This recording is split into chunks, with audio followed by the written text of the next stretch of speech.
We're live! Yay! Okay, recorder's on. We're live. We can actually start the show. Here we go.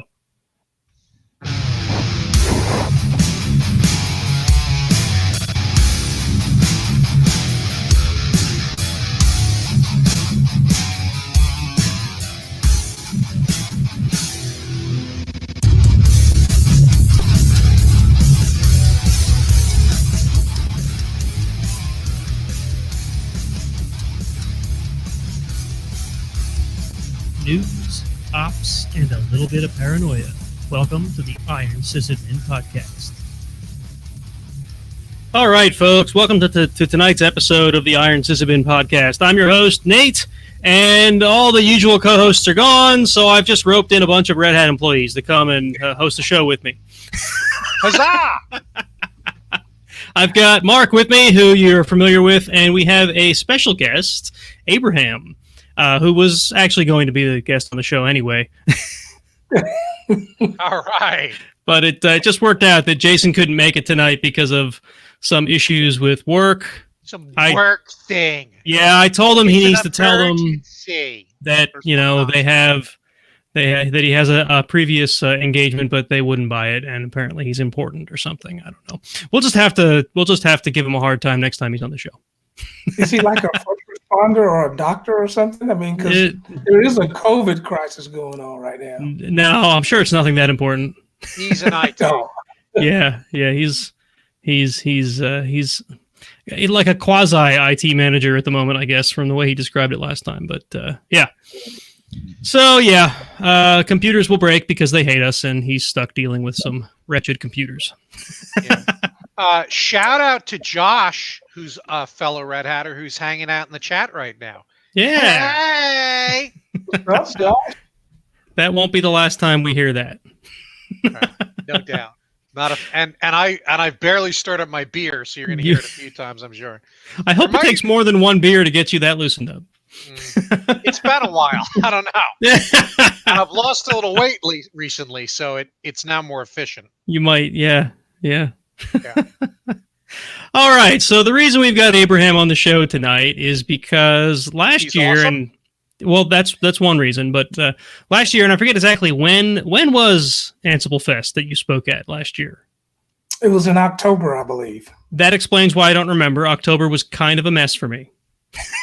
Yeah. That's when I left my position of 10 years and joined Red Hat.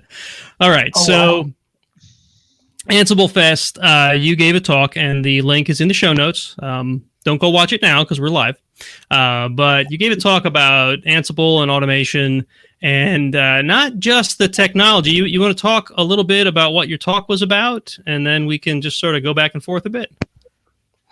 Yeah. So I wanted to highlight this idea. Well, it's an idea for me. It's something that, as a technologist, I'm always thinking about, but I wanted to highlight this idea of how technology could actually help us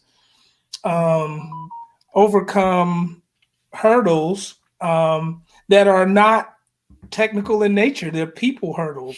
And the example that I used in this particular presentation is the age-old war between dev and ops. And so I just kind of use an example of how we automated a patching environment, a patching process in such a way that it actually helped out the dev team. I told this story from an ops perspective, an infrastructure perspective, because I've been a system administrator. Well, I'm no longer a system administrator, but I was a system administrator for about 23 years in various flavors of Linux, Unix, and even had a stint with Windows, which I'm trying to forget. We all are. Yeah, that goes away eventually. Yeah, but it takes a long time. Yeah, I think all three of us were sysadmins. One of us made of iron. That's not me. Yeah, one of us started a podcast about it and then went and changed jobs. So much for that, right? Yeah. So you said you used to be a sysadmin and you're not now. Since I didn't mention it, you want to say why? Yeah. So I actually transitioned to Red Hat in January. In fact, Monday was my 90-day Mark, and I am now a solutions architect, senior solutions architect. It has a nice ring to it. Senior. So your age matches your title. I was a senior TAM for a while, and then I'm a principal TAM, which makes it sound like I'm like the guy from Ferris Bueller. Makes it sound like you work at a school. Something like. You're the TAM principal. Oh, okay. Okay. He's one of them. One of them. So how are you enjoying being a Red Hatter, Abraham? I know that's a loaded question because it implies go ahead. It is a great it's a great move. I mean, there are a few things that are just in general, like not being on call after 23 years is refreshing. Right. That's that. I've mentioned that to Mark here more than once in our one-on-one meetings where it's just being able to clock out at 5 is so refreshing. Right. There was a customer meeting that was happening on the weekend, and I didn't have to be there, but I just remember my director and my manager being so apologetic, saying, "We never work on weekends. That's not what we do. If you go, we're so sorry. You don't, I was like, really? I mean, I used to live over there at work on weekends, but so it's very refreshing.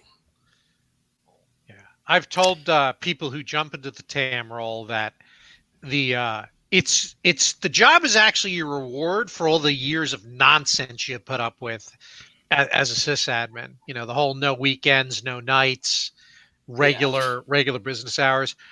And I guard that pretty jealously myself. I've had to butt heads with a customer or two about it because they're like, well, we pay for you. You should be available on the weekends. No, that's not the deal, guys.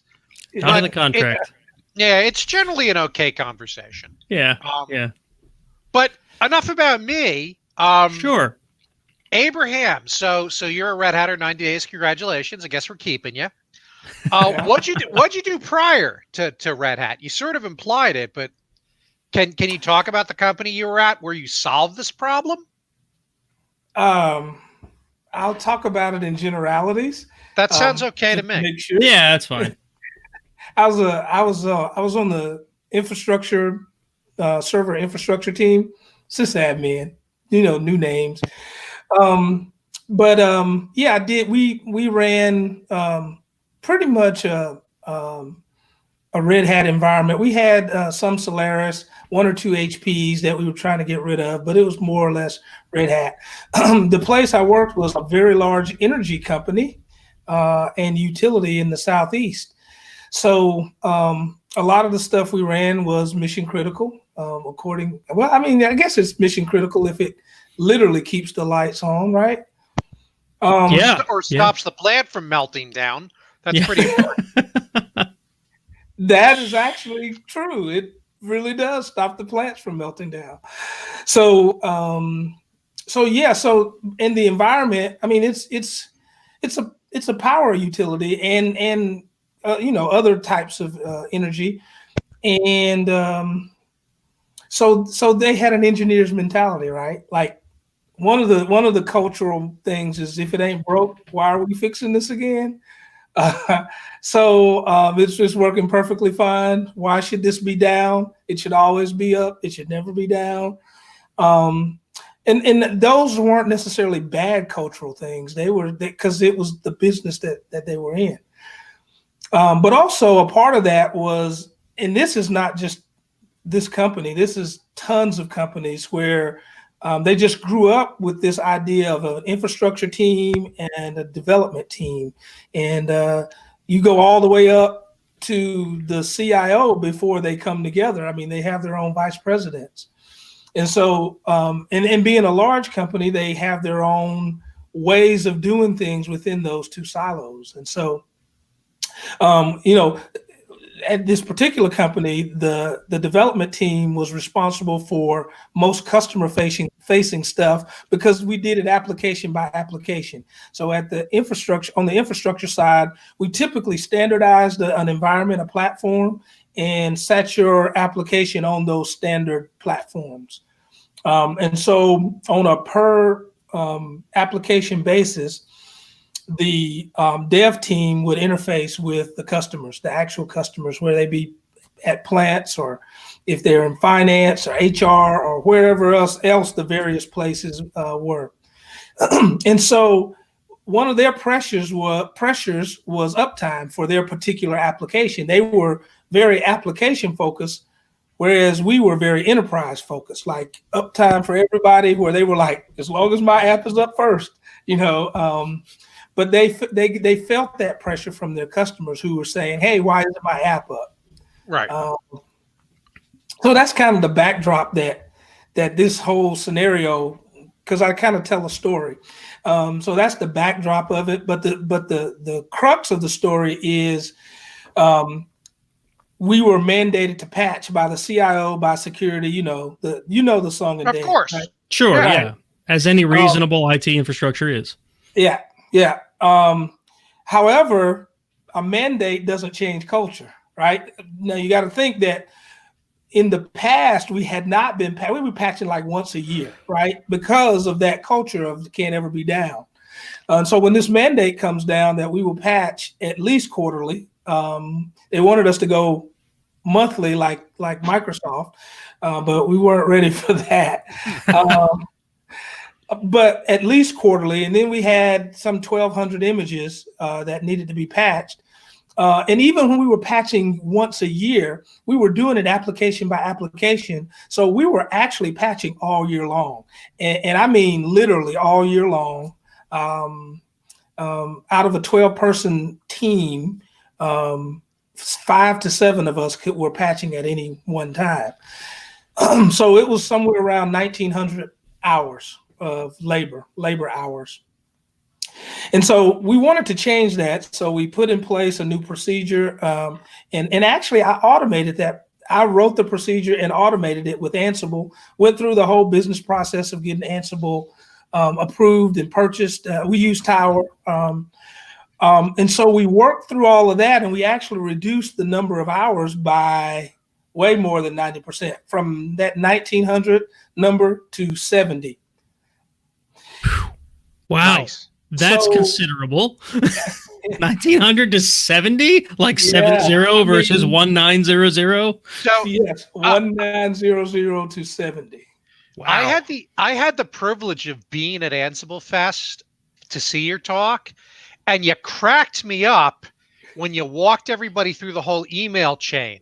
Because I lived this, right? In theory, you own the platform as the platform owner. But really, you're stuck by the application people. They always have the power to veto you. That's right. So Abraham's talking about how you send the email like a couple of months out. There's going to be patching this weekend. Let us know if it won't work for you. And reminder emails scaling up to the event. And then like the week or the day before, you get people replying, yeah, we can't be down. What? I didn't know this was happening. Blah, blah, blah, blah, blah. And And I was weeping. I was laughing so hard because it's such an adventure I lived. And so Abraham came up with this genius idea. Do you mind if I summarize the genius idea? No, I'm a guest. Yeah, this is a conversation, right? Technically, so am I, right? Yeah, he's a guest too.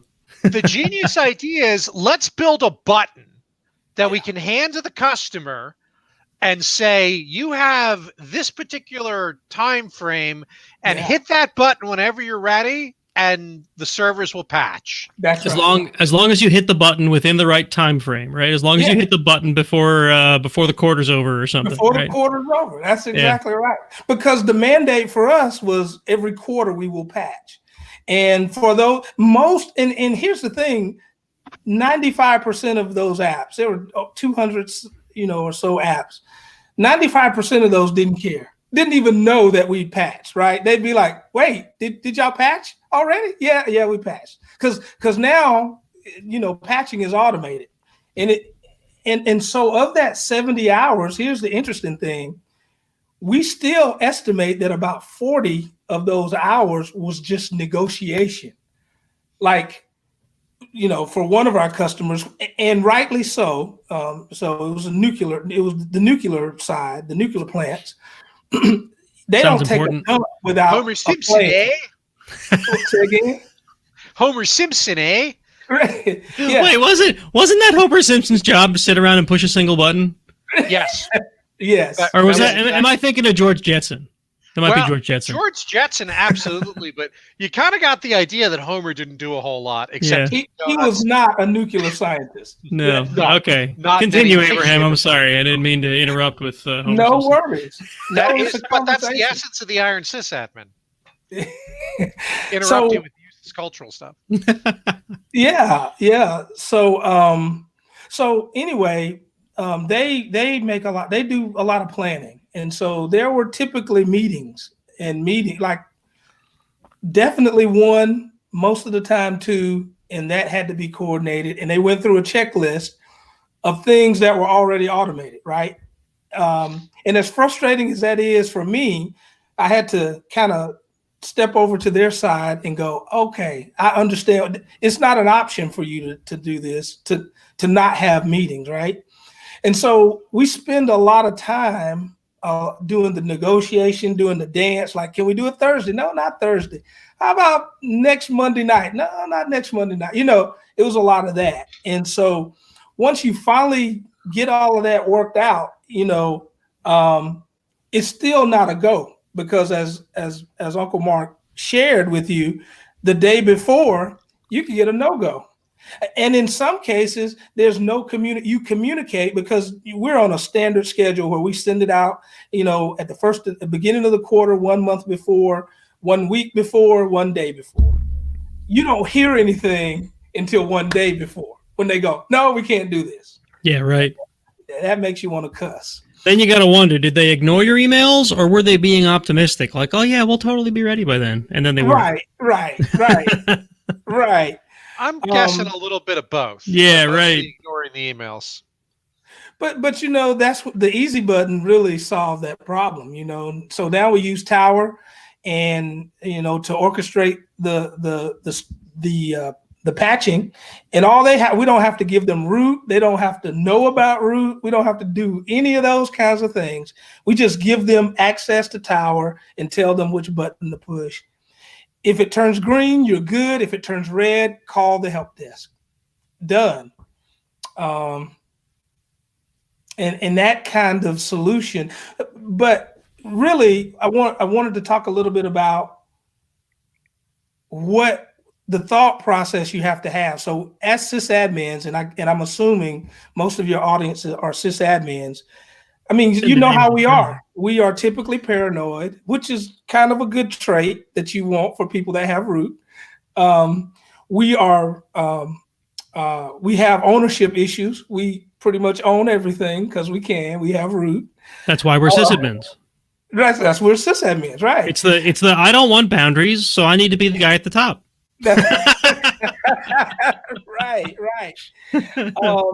And typically, we are suspicious. We view everybody as evil, unless you're another sysadmin, and sometimes even other sysadmins are evil. Oh, those other sysadmins are terrible. Awful. But one of the things that we should do, we need to do, is pull in that people factor. And with that people factor comes things like empathy, where we actually go, okay, why is this dev person a dickhead? Or are they actually a dickhead? Or do they have actual life pressures, right? I've been preaching that same thing forever, right? Like you never why is the developer saying no? Well, maybe the developer has a really good reason to say no, and that I apply that to just about anything in life. It's like the person in front of me in line at the Walmart that's doing something stupid. It's like, well, are they doing something stupid because they're like vision impaired, or are they doing it because they're dumb? I don't know. It's like, how do you judge people like that? I love the idea of empathy, and I try and practice it myself all the time. But sometimes my cup runneth dry. Yeah, no, it's hard sometimes. It is, especially in that moment when everything is geared up to patch. I mean, it's literally 24 hours out. Your automation is all shiny and new and ready to go. And some guy sends you an email, and he's not even nice about it, right? Didn't even take into consideration the weeks of preparation that we put into this. So it is hard. But then enters another trait, a human trait, compassion, right? So apparently this guy's in pain, and you really probably want to inflict more pain, but Well, if my empathy cup is empty, I do, but that makes me mad. so yeah, try to have a little compassion on, okay, where's this coming from? Yeah. And then, I try to remember that we're all really a part of the same community. So, and I want him to remember that too, but I can only deal with me. And one of the things I have to remember is if he's over there being yelled at by the nuclear team because their app is down, they're not just seeing this guy as an individual that has their app down. They're looking at all of IT and going, IT is incompetent or whatever it is customers say about us. And the things they say. Right, when we don't make them happy. We hit that a ton at the college. You got to think about it, right? Like our customers are people like professors who are very smart people, right? Right. And college students who are, I don't know how to put this. Bunch of dumbasses. So like nobody notices, and this applies to most IT, right? Nobody notices when everything's working because it's working. No. There's no one to yell at. There's no reason to be upset. Whatever, the slightest little blip in their day-to-day life. Professor starts up his projector to start class, and he gets an error, right? Then immediately he's cursing out IT in front of all of his students, right? Correct. So IT gets this terrible name. Josh is right. Students are people. I was being a little mean right there. But, we are, I think part of that's the nature of our society today. Yes. I flew into a rage earlier today because I had a very brief power outage. It took down all my stuff. Everything started rebooting, coming back up. And then just as it was recovering, I had another brief power outage again. Now, keep this in mind. By brief, I mean the power was off for 2 seconds each time. Yeah. I wasn't sitting around in my house, unable to do anything. But, oh, man, did I yell some unkind things, especially the second time that stuff went down. And then I had to fight. My router apparently wasn't down long enough, so it got a little kablooied, and my laptop couldn't get a good connection to it. So I actually had to pull power on it, let it just think about life for a minute or two, and then plug it back in. And then everything was fine. Now, was that really a tragedy worth some of the things that came out of my mouth? Probably not. First world issue. It was a first world Definitely. issue. Sometimes things are a zero world problem. They're worse than first world problems. Yeah. But whenever the internet's down, man, I sit there and I joke. I'm like, boy, I remember when computers were useful without a network connection. Yeah. But nowadays they're a brick without it. Yeah. So and that's actually even more insight into this idea of community, which is what I was talking about. Insight is another product we sell, yes. Because look at Abraham getting us back on topic. Well, there was a power company, right? So anyway, that's funny. That is really funny because I'm the king of rabbit holes. See, that's a rabbit hole right there, and I just jumped into it. Right. Anyway, so you just made me think of even another pressure where, the power company is being ridiculed by the public, right, for those 2-second blips. And so they don't want to have, there's literally people that have to face the press, right, or face customers at the call center, and they go, hey, my power went out for 2 seconds, and I lost my router. Are y'all going to pay for it? Wait, what? And so this idea of community and the moment when I used to tell people I work for a power company, and obviously it's the power company, so everybody knows the name, it was either a very positive response or a very negative response. There was no middle ground. There was no understanding.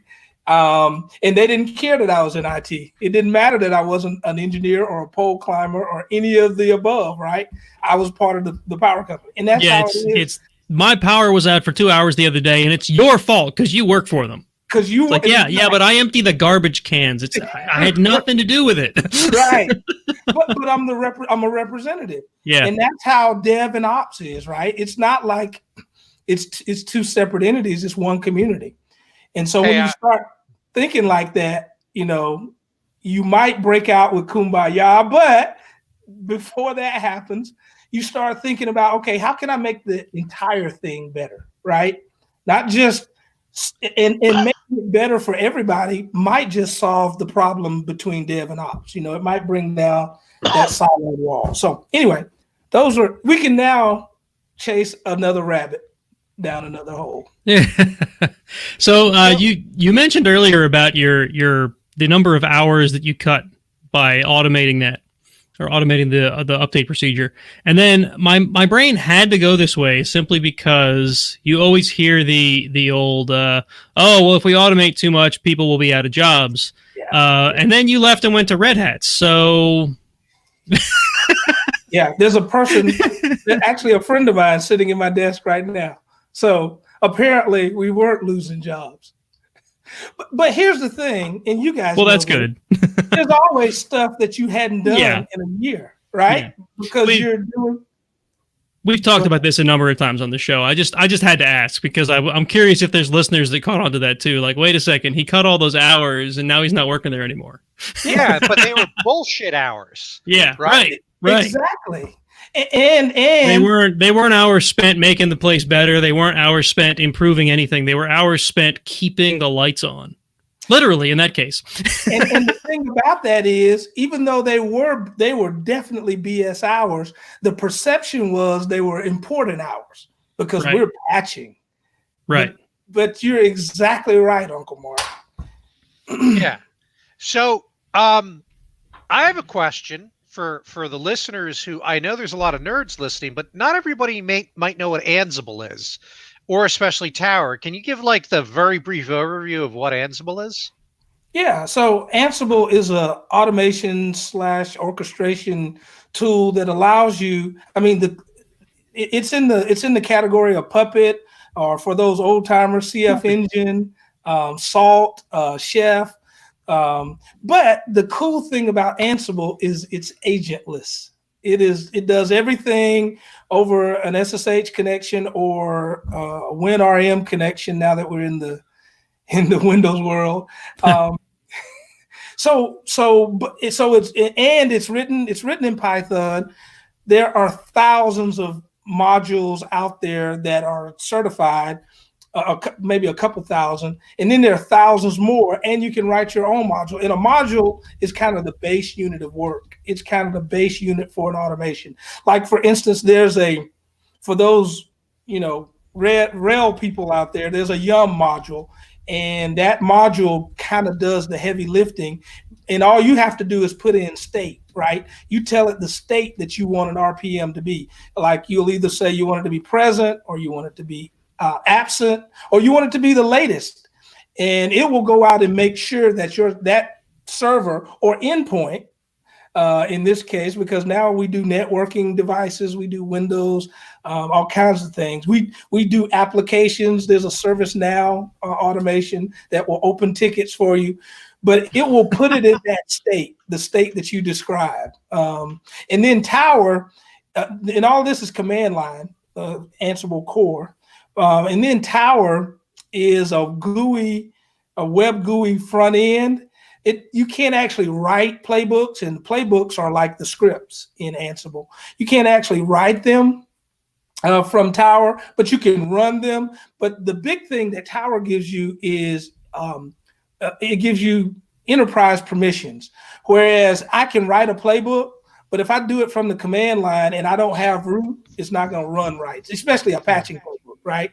But within Tower, I can have Tower run that playbook, and it will run it with the credentials that I tell it to run with, and it'll allow you to do it, and you don't need to know any of those credentials. It abstracts all of that information. All you have to do is press the button, and if I've given you the right permissions to run that playbook, you can run it.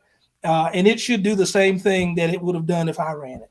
So that's one of the things I really like about Tower is that, so plain old Ansible, if you're going to be running Ansible jobs, you need credentials on whatever machine you're running those on. Ansible Tower masks those away. You have that. What do they call it? There's a word for it. Credentials. Yeah, we don't know. There's a word for like credentials that you don't have. I'm drawing a blank. Anyway, it's like secondhand credentials or something. I forget it now. I don't think you call it that, but I'm kind of. Yeah, I don't know. Anyway, but the idea is Ansible has essentially root or sudo privileges to all your machines, Ansible Tower, but the user pushing the button doesn't. Right. So essentially, what you did, Abraham, is using Tower. That's the button you were talking about that you gave the end user to press when they were ready to patch. Correct. And that would then fire an Ansible playbook. Okay. Correct. And for those of you who are not, this is all open source stuff. Ansible is not something you need to pay Red Hat to use. It's available upstream. And there is a version of the upstream version of Tower is called the AWX project. So you can stand up a Tower equivalent without buying it from Red Hat. Now, obviously, as Red Hatters, we'd love your money. Money! But also with us, you get the enterprise support and stuff like that too. And we got our old friend Angela Andrews is on chat. Hi, Angela. Hey. Met her at Summit last year. Great young lady. Yeah. Maybe Angela needs to make it. She needs to tell you something, Uncle Mark. What's she need to tell me? I don't know what she. Can we broadcast it to the world? I don't know. Or the two viewers? I want her to break the news, but I don't. Oh, okay. Speaking of which, how do I see chat? Yo, she's a Red Hatter! Yeah. That is awesome! When did you start, Angela? Boy, talk about a rabbit hole. Yeah, right. Anyway, Abraham, you should see the chat down the side of the StreamYard window. You do not? Is there a tab for it, maybe? I had it covered up. Oh, there we are. Yeah, there's private chat, and then there's comments. I was looking on the YouTube. You can do it on YouTube as well, but it's integrated into. Oh, you're starting on May 4th? May cool. the 4th! So that is absolutely hilarious because May 4th is the day I resigned from Merck after I got the offer from Red Hat. Because it was Star Wars Day. I did that on purpose. I absolutely did. Oh, man. Angela, congratulations. So happy to have you. That's awesome. Yes. That's awesome. Yeah. She is a great fit. We'll have to catch up. So these folks in chat are listening to us live. Yes, they are, and they can chat with us. I can even do things like highlight their messages on the stream if we wanted to. Cool. Amazing. Very cool. Yeah, I guess the only drawback of becoming a Red Hatter is you really can't rejoin the accelerators, but maybe you can work with us internally. Right. I don't know. I seem to work my way back in. Yeah, you did. Pretty quickly, even. And as soon as I get some time, I'm coming back too. It's a great group of guys. We miss you, man. We miss you. I talked to you less as a Red Hatter than when you were an accelerator. I know. I mean, who knew I was going to have to work this hard? Well, yeah, you're still drinking from the fire hose, though. And I can only say that because I'm only just done drinking from the major burst from the fire hose. So it never really stops. Okay, it calms way down, I guess. Okay. It can. I don't know about way down, but it calms down a little. Yeah. I mean, if you're really good at what you do, it will never calm down. And you're a very competent person, Abraham, so I suspect it won't. But I hope you're enjoying your day-to-day life here. I know I am. Yes, I do. I've often joked that a bad day at Red Hat is probably like the typical day I've had at other companies I've been at. Yeah. And there are very few bad days. Yeah, so far it's been pretty good. How much say I get to have in my day. Actually, I didn't know that you could have that much say. I had trouble with that at the beginning, and I'm like, wait, there's no one just telling me what to do next? What do I do? Yeah, it's not the job for someone who's a natural slacker and who won't work if they're not being micromanaged. That's the personality type that will probably fail here. But yeah. But I think we're a little off topic again. A little bit. A little. Well, you can blame Scooter for that.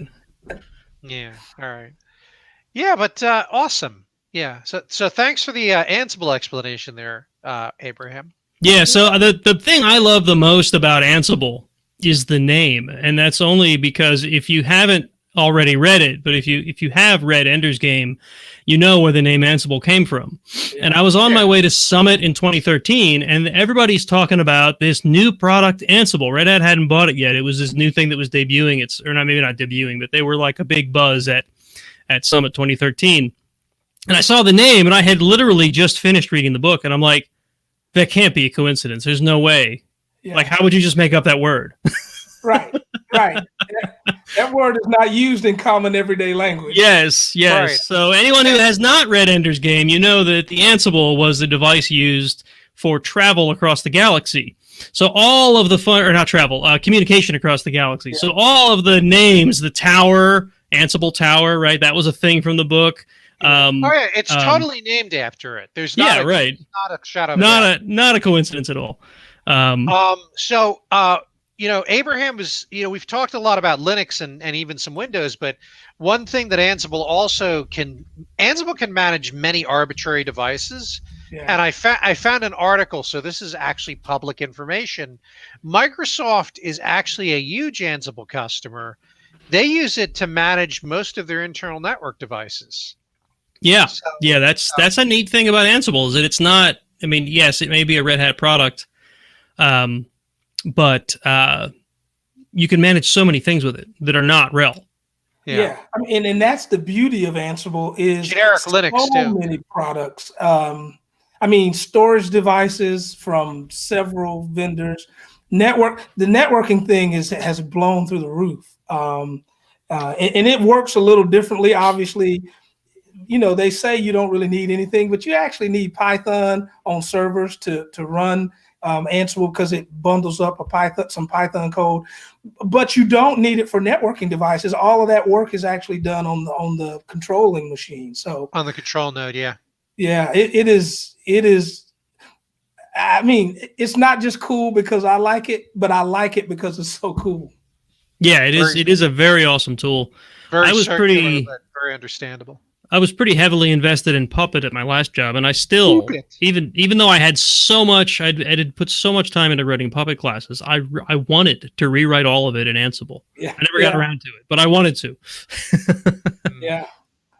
And then if you've done CF Engine as I have, I'll never go back to CF Engine. I'm sorry. That was just. I'll never go back to Puppet either. No, I do have to say I'm going through RHCE training because I need to get recertified, and it's all RHCE 8 is all or for RHEL 8 is all Ansible, and with the amount of Ansible knowledge I came in with, I have to say that Ansible at its surface appears to be very straightforward and simple until it's not. And there's a lot of things that are not. Well, what I have found... Talk about rabbit holes. Yeah. The problem that I have found is that when you're writing Ansible playbooks, if you think too much like a bash scripter, you're going to screw yourself. Yeah. You really can't. It's not like a conventional programming language. It's more like you got to be far more declarative. So that's the thing, though. And the best playbooks, like... You'll write a playbook and you'll be like, it can't be that friggin' simple. Yeah. But it is. It is. The thing I keep running into is I've gotten myself out of the mindset of treating Ansible like a programming language, and instead I'm treating it like a declarative language. The problem is there's a couple things, like how loops work and how different variables work and how like lists and arrays work, that are very much programming. Like they feel very much like a programming language, and they're not like the programming languages that I've known, which have always been things like Perl, for example, and PHP. Those are the two that I was strongest in. I know a little bit of Python, but maybe if I knew more Python, this would be a lot more easy. I don't know, but that's essentially what I mean by it seems very, very simple until it's not. But I would say that if you really want to deep dive into Ansible, learn Python, because those constructs, the loop constructs, the variable constructs, the list, the dictionaries, all of that stuff, you will you will see that are constructs from Python and JSON and Jinja, all of that. But Jinja, JSON, they can be used within Python. So yeah, but you're right. I mean, there are some cool things that you can do that can be complicated. Yeah. The only thing that pisses me off in Ansible is because it's using YAML is you can't use tab as God intended. You got to smash the space bar unless you change your editor. Yeah, that annoys me. Yeah. Because indentation will kill you. I've always been what is this, Fortran? I've always been a 2-space indenter, so this has been an easy transition for me. Yeah. But it's this again, back to Python. It's the same thing. Python, rather than using brackets and stuff as delimiters, it uses it uses spaces, and so yeah. Oh no, but I get Python that. Python itself is very strict on that. Yeah. On spacing. Oh yes. And whatever spacing you start out with, that's what you better continue using within that program. So if you use 3 spaces, 3 spaces it is. It's got to be 3 spaces unless you want to go change every line. That part friggin' kills me, man. You're killing me, Smalls.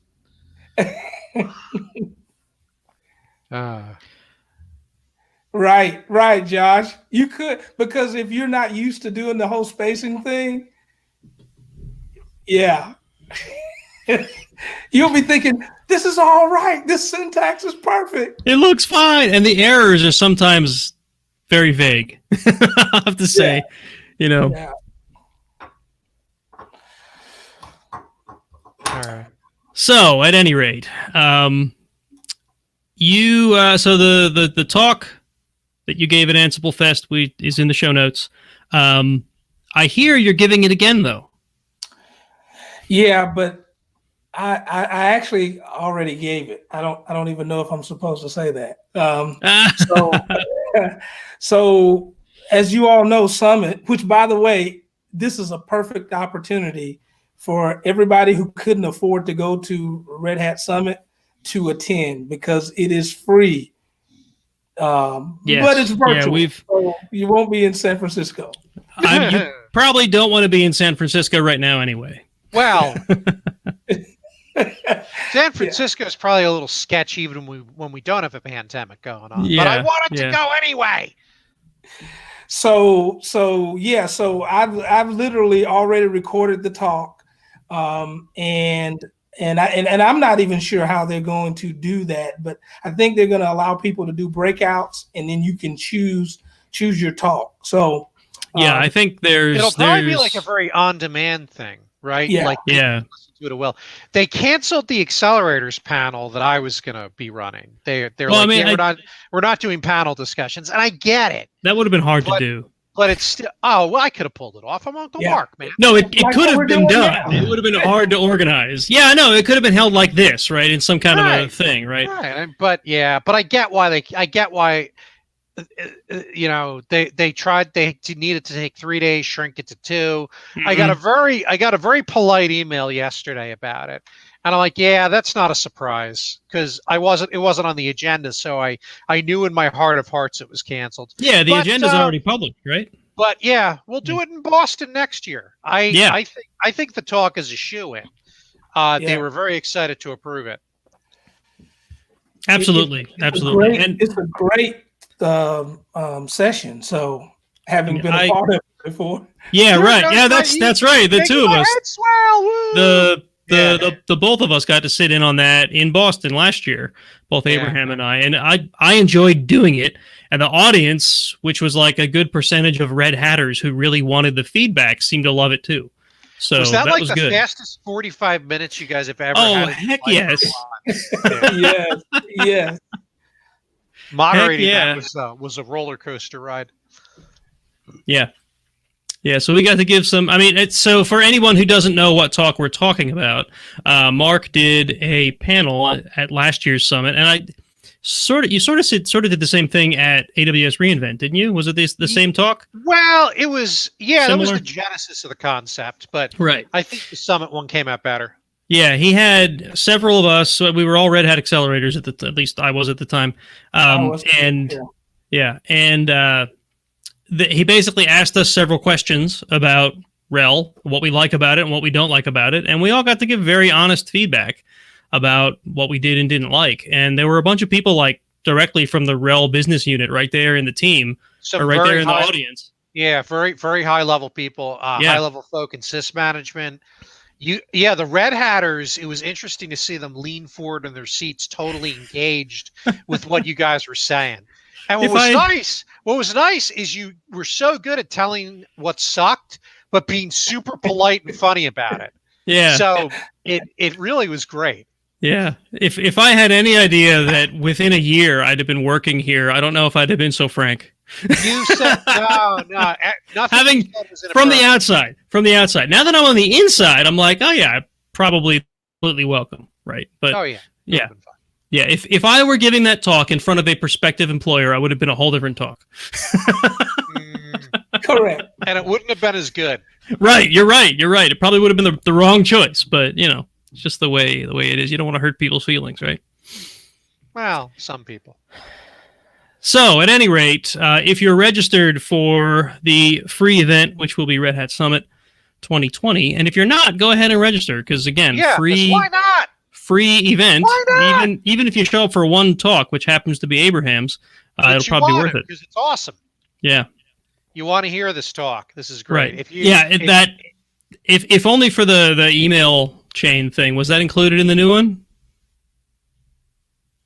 Say that again. If only for the email chain part of the talk, is that included in the new talk? It is basically the same talk. I had to rebrand it. Well, then don't go watch the one I linked in the show notes. You should go watch the one at Summit. Watch the new one when Summit happens later this month. Wow, it is later this month, isn't it? Wow. It is. Yikes. How'd that happen? It is. Yeah. I don't know if this is my internet. You seem to be a little choppy. I don't know what's going on there. Yeah. Maybe it'll pass. Yeah. Like wind. Hopefully. Like wind. Okay. Well, I think we pretty much covered your part of the show anyway. So unless you had any final thoughts you wanted to throw in there, if your internet service will allow you to do so. Or I'll apparently not. Say go. Can you hear me? Yes. Yeah. Biggest thing button and just make the world better environment. That's where making the world better starts. And I know that might sound cheesy, but it's absolutely what you have to do. And Ansible allowed me to do that in a little small.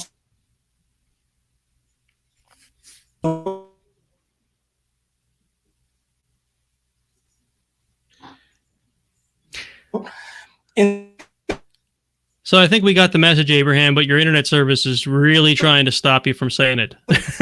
You may want to drop and reconnect. Yeah, so I think we'll start moving into the next part of the show. If you want to reconnect, feel free. Okay, will do. Thanks. All right, cool. Woo. All right, so that was good. Let's hit the purple button. The purple button.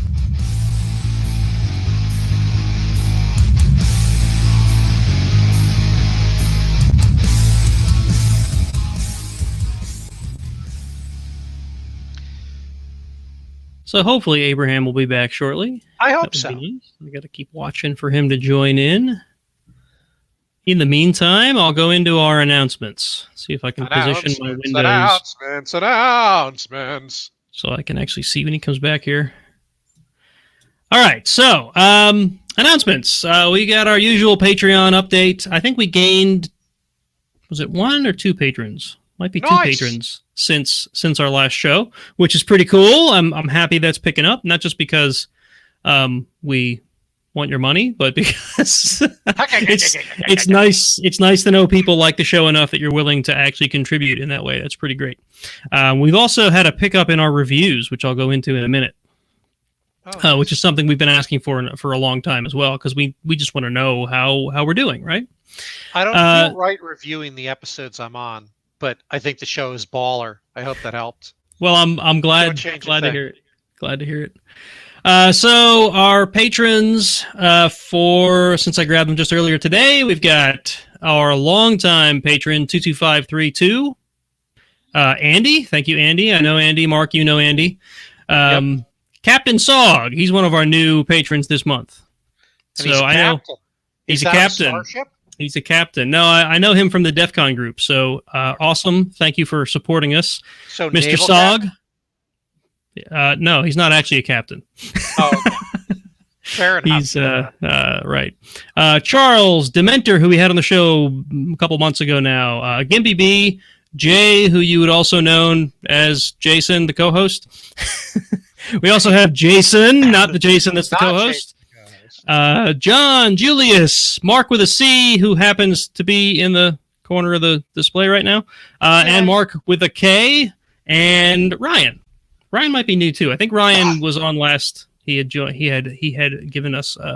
He had joined up before the last show. But anyway, for a grand total of like $70 a month, which is awesome. That covers Libsyn. It covers my my hosting fees for the website and a little bit extra. So that little bit extra can start going into like a savings account or something to improve the show, which is exactly what I want to do. Get better equipment, better mics, whatever we need. So, Yeah. cool. Josh is like, toss a coin to your Witcher. Yes, exactly. Well, I paraphrased him because it was funny. Right. Abraham's not back yet. I hope he's coming back. I hope so too. He's fun. Maybe he's fun. rebooting something or something like that. Could be. Or he had to patch. maybe his kids are using all the Wi-Fis. Maybe he has to go kick him off. Stop with that nonsense. Stop the YouTubes and the Netflixes. I'll tell you, if it ever came to it, I would probably do some QoS rules that just gave my systems priority. I There you haven't go. ever had to do that because RCN's a pretty solid connection here, but I would do it if I had to. Yep. And I've often been tempted to block Facebook at the firewall, but Just because it's a cesspool, right? well, also some of my family members spend too much time and actually believe half the crap that's on it. So Yeah. All right, so on to reviews, which is the next big thing we have to talk about because we got a new review. Yay! This came through Apple Podcasts. Oh, wait, I see Abraham coming back. yay! Hi, Abraham. Hello. You don't look nearly as pixelated as you did when you dropped out. That's a good thing. Did you have to kick the kids off of the Netflix or something? No, no. I was still. I didn't remember, but I was still connected. So I was. Oh, and his audio's crapping out again. Yep. Oh, Well, yeah. Well, let me get through this review, and then we'll see if your connection improves. okay. All right, so we got a review through Apple Podcasts from a user named ATF Fan. So I don't know what ATF stands for here. Isn't that like some government agency or something? I think it's automatic transmission fluid. In my world, that's what ATF means. But so are you really a fan of automatic transmission fluid? I mean, is that something to get passionate about? I'm a fan of it in that it makes my transmission work. Right, but So, do people sit around talking about how great their particular brand is? I don't know. Maybe they do. You would be surprised. Okay, fair enough. Okay, so his review is, or their review, I don't know. I don't want to make any assumptions. Subject is enjoying it. Enjoy the show. Only suggestion is to blend the volume a bit. Jason always seems way quieter. So I boost the volume while he talks and then hurt my ears when he's done. Oh. He's not wrong, and that's unfortunate. We have fought with trying to get a better audio level for all the hosts and guests on the show since pretty much the beginning of the show. We've gotten about as good as we can, I think, with the equipment that we have. Well, do better. Yeah, do better. So the Don't problem suck as much. Yeah. the problem has to do with just volume levels coming into whatever it is we're using to host the show and then getting it into my mixer. And then I have a certain amount of control at the mixer level, but basically all the guests on the show go into the same channel on the mixer. So if I turn it up, then everyone gets louder. If I turn it down, everyone gets quieter. When it's just me and Jason, I can fiddle with that a lot more, and I try to get it just right. And the levels that I see coming into my audio recorder are pretty spot on, and I try to get them just right. But the slightest little thing is like, see, if I move back from my mic just a little bit, I get a lot quieter, right? Well, So, yeah, because, you know, physics. Right. But the point is, between the two of us just sitting there, like if he moves his chair a little bit, he gets quieter. You see, I intentionally position myself that I can't really move away from the mic and be at the computer at the same time. So, see, my mic is attached to my face. So that's another way to do it. That is a way to do it. They do make, and I'm good. Yeah. they do make professional level earpiece microphone setups, which I have thought about getting for myself just so I get this thing out of my face while I'm recording. But I don't know if that would help Jason because, well, he's a little finicky. We'll just put it that way. Yeah, I don't know. I don't know enough about his specific situation. Yeah. So thank you for the review, ATF fan, and I hope you like your automatic transmission fluid. Or whatever that's for.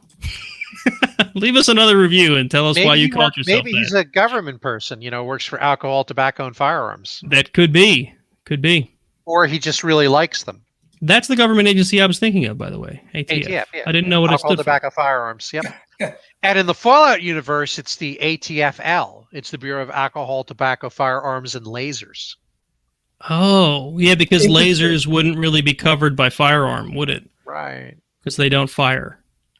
Yeah.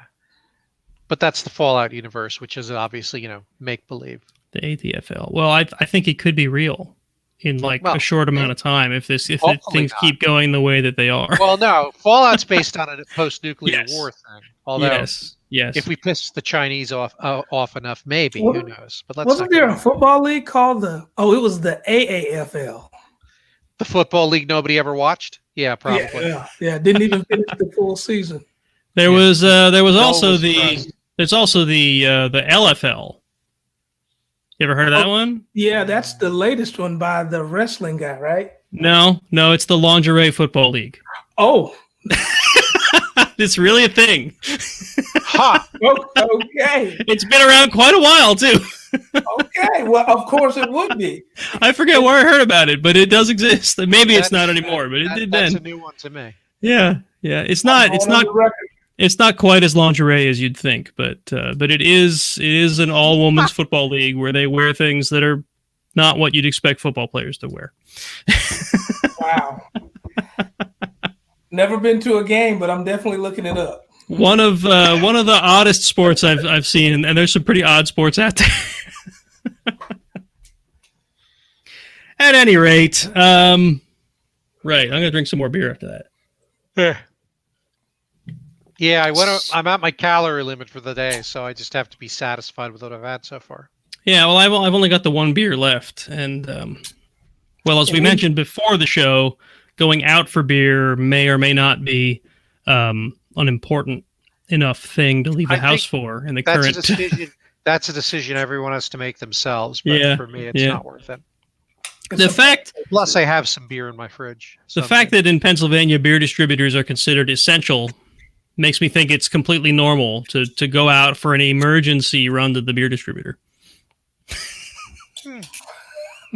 We're just being super paranoid about not exposing ourselves to other people. Do you live in a urban area or more rural? Rural-ish is mine. It's certainly not a city. I live in like a small town-ish, like my neighborhood's very open and rural. I do have two. I mean, my inner Jersey person laughs when we call them cities, but they're pretty big.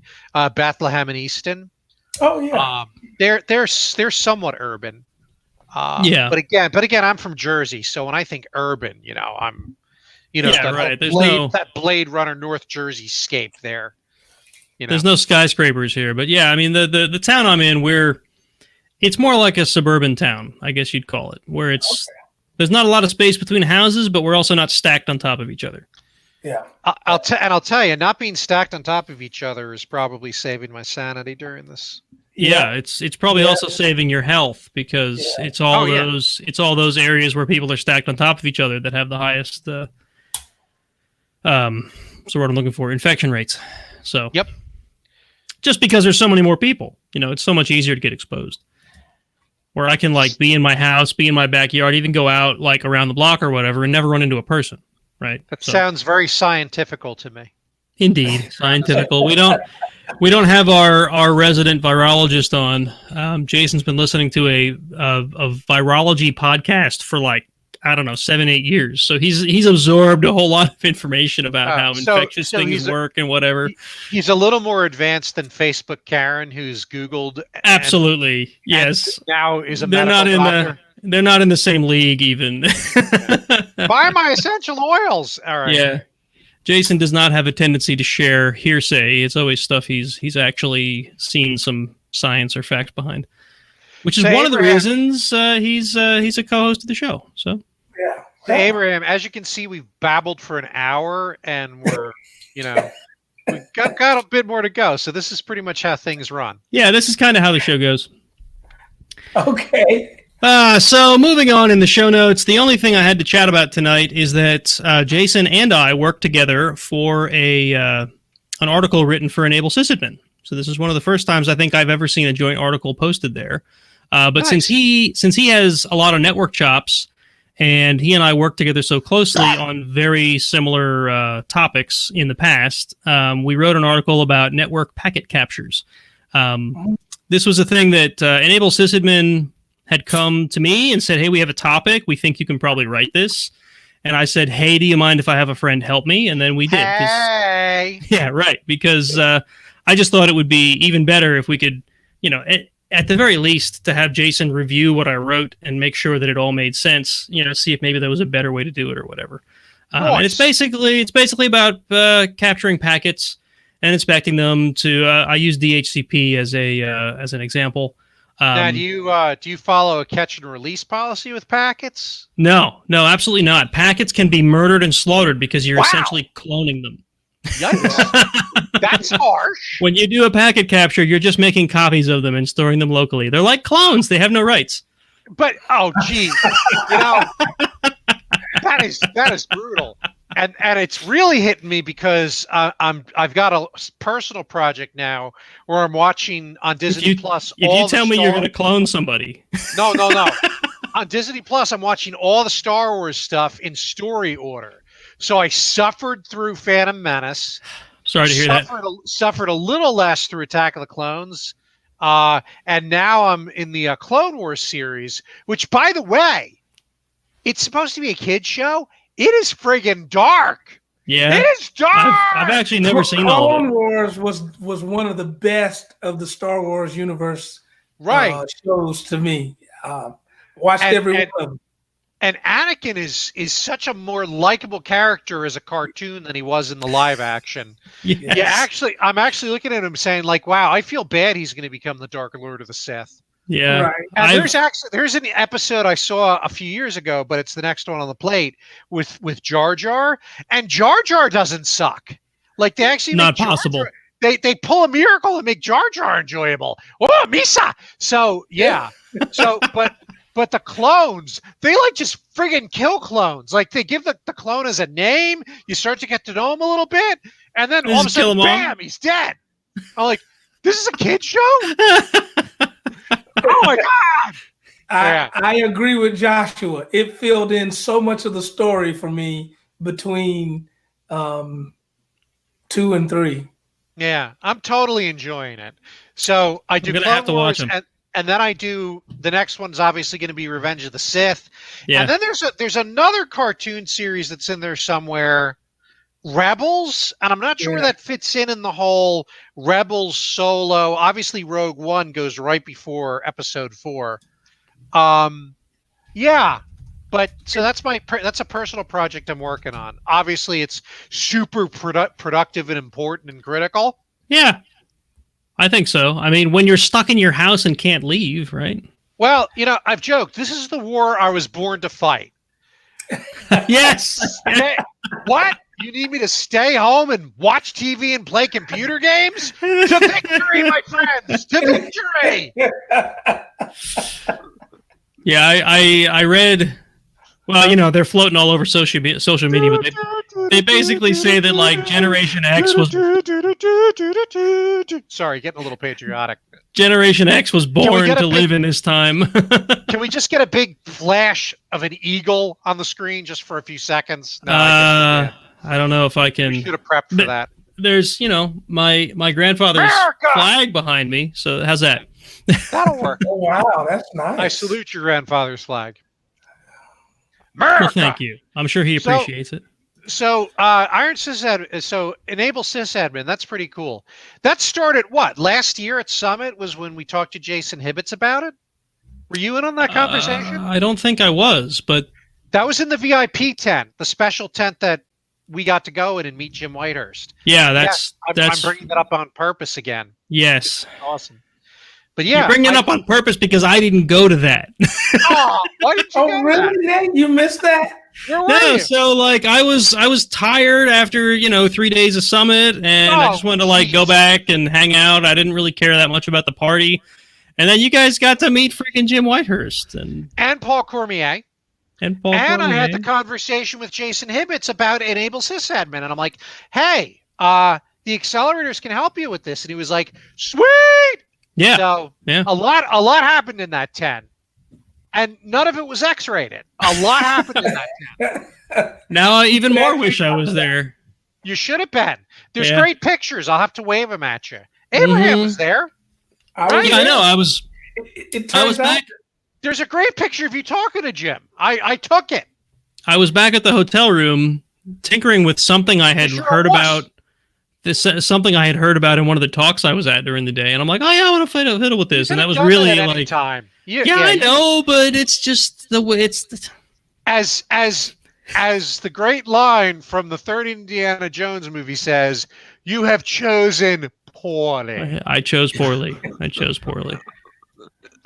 I bet you won't do that this year. When we go into the virtual tent, you'll be right there with us, won't you? Yeah, right. In the virtual VIP tent. I don't think there's going to be a virtual VIP tent. You don't think so? But if there is, you need to be in that tent, Nate. Well, that'll be a lot easier to make. Yeah. So at any rate, new article, Enable Sysadmin from Jason and I. Go check it out. It's in the show notes, and let me know what you think of it. I glanced through it, and it seemed pretty cool. Yeah, there's even pictures of those cloned packets that I slaughtered later. Oh, because you're wow, friggin' because I'm bad like the Clone Wars. Oh, terrible. This is pretty interesting. What if you had like 8 people in here? It would go on for hours. I think this podcast would be chaos. I mean, even if Jason had made it, it would be chaos right now. Oh wow! Yeah. Well, and I start to get punchy in the second hour. So yeah, I mean, it still would have been plenty of fun. So don't get me wrong. Yeah, we miss punchy as in a boxer, or punchy as in like a '57 Chevy with a 800. I mean, a 400 engine. More like the Chevy, I think. Yeah, right. Okay. Right. No, just goofy, man. I haven't outright sung anything yet, though. No, that did happen last time, though. I think. Well, I forget what you sang, but you sang. I'll figure something out. I'll insert something in the natural flow of the show. Right. So, speaking of the natural flow of the show, which we've paused while we're talking about the Clone Wars and how I slaughtered packets and how I didn't get to meet Jim Whitehurst at Summit last year. This is the part of the show where we would normally chat about updates from between Jason and I, but since he's not here, and I don't know if I have any updates because I've been locked in the house for a month, I think we may as well just move on to the news. Unless either of you are doing anything really awesome that you'd like to talk about. Well, I talked about my project already, and I've been playing the shit out of Animal Crossing New Horizons. It's a game I can play on my Switch with my kids, including my daughter who's in Kutztown, and it is just so super chill and cool that if you have a Switch, you should totally buy it. It's amazing. Did I see on Facebook that you are making 3D printed face shields?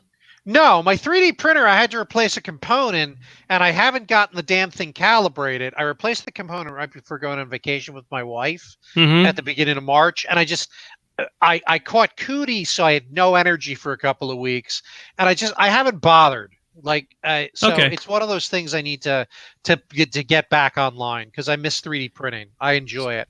So that is a thing. Anyone who has a 3D printer, I don't know the specifics of it because I don't have a 3D printer. I haven't had a chance to look into it. Everyone's talking about how hospitals need masks and face shields, right? So people are making masks, but people have released a pattern or whatever you call it, a print file for 3D printers. You can call it a pattern. You can be like an old lady. It's a sewing pattern. It's a sewing pattern.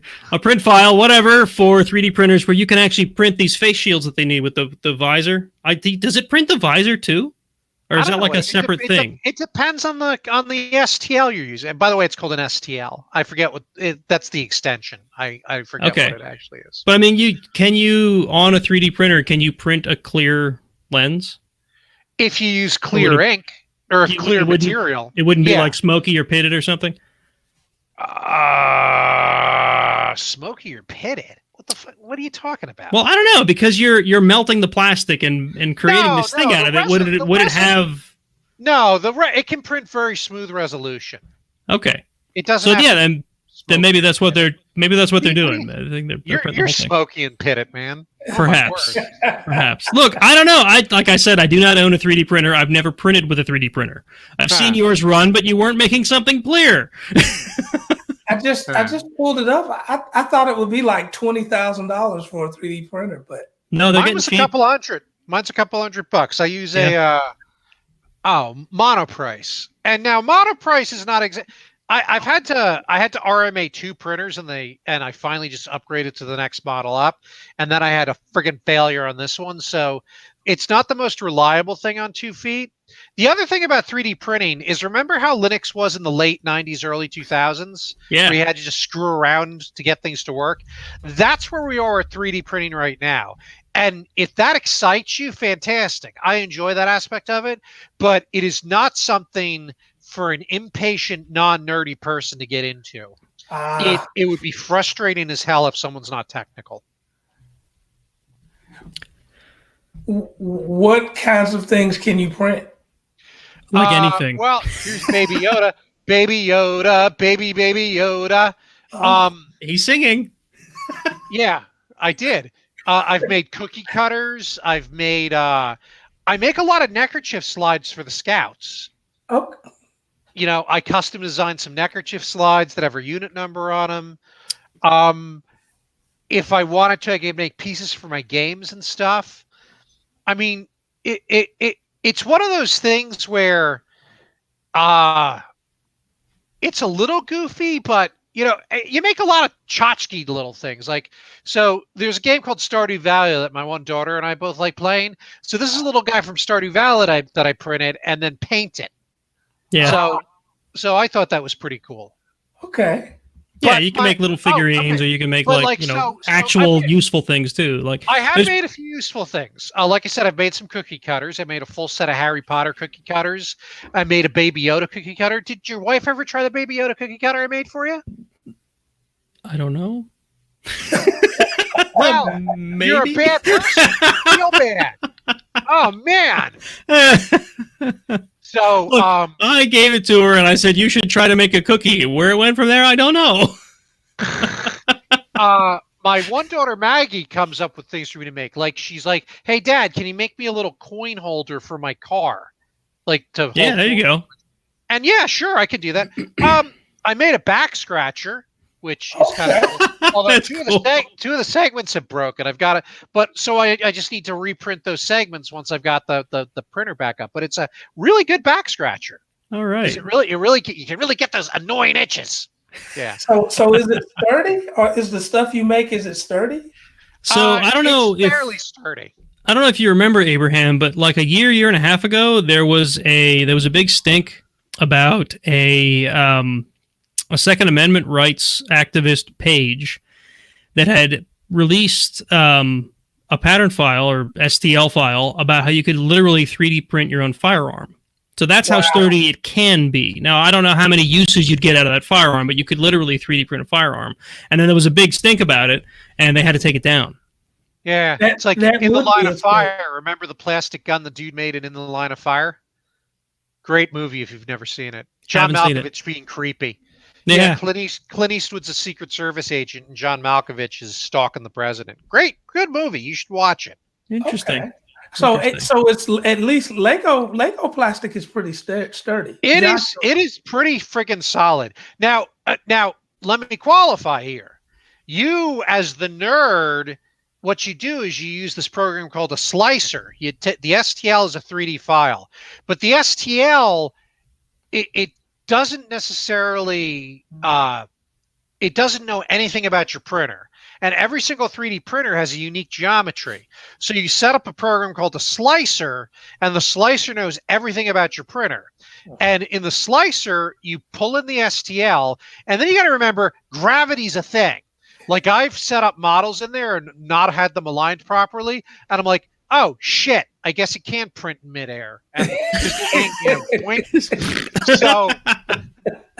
And so you set the model up in there, and the slicer allows you to do things like automatically have supports printed. Supports are like weakly attached, exactly what they sound like.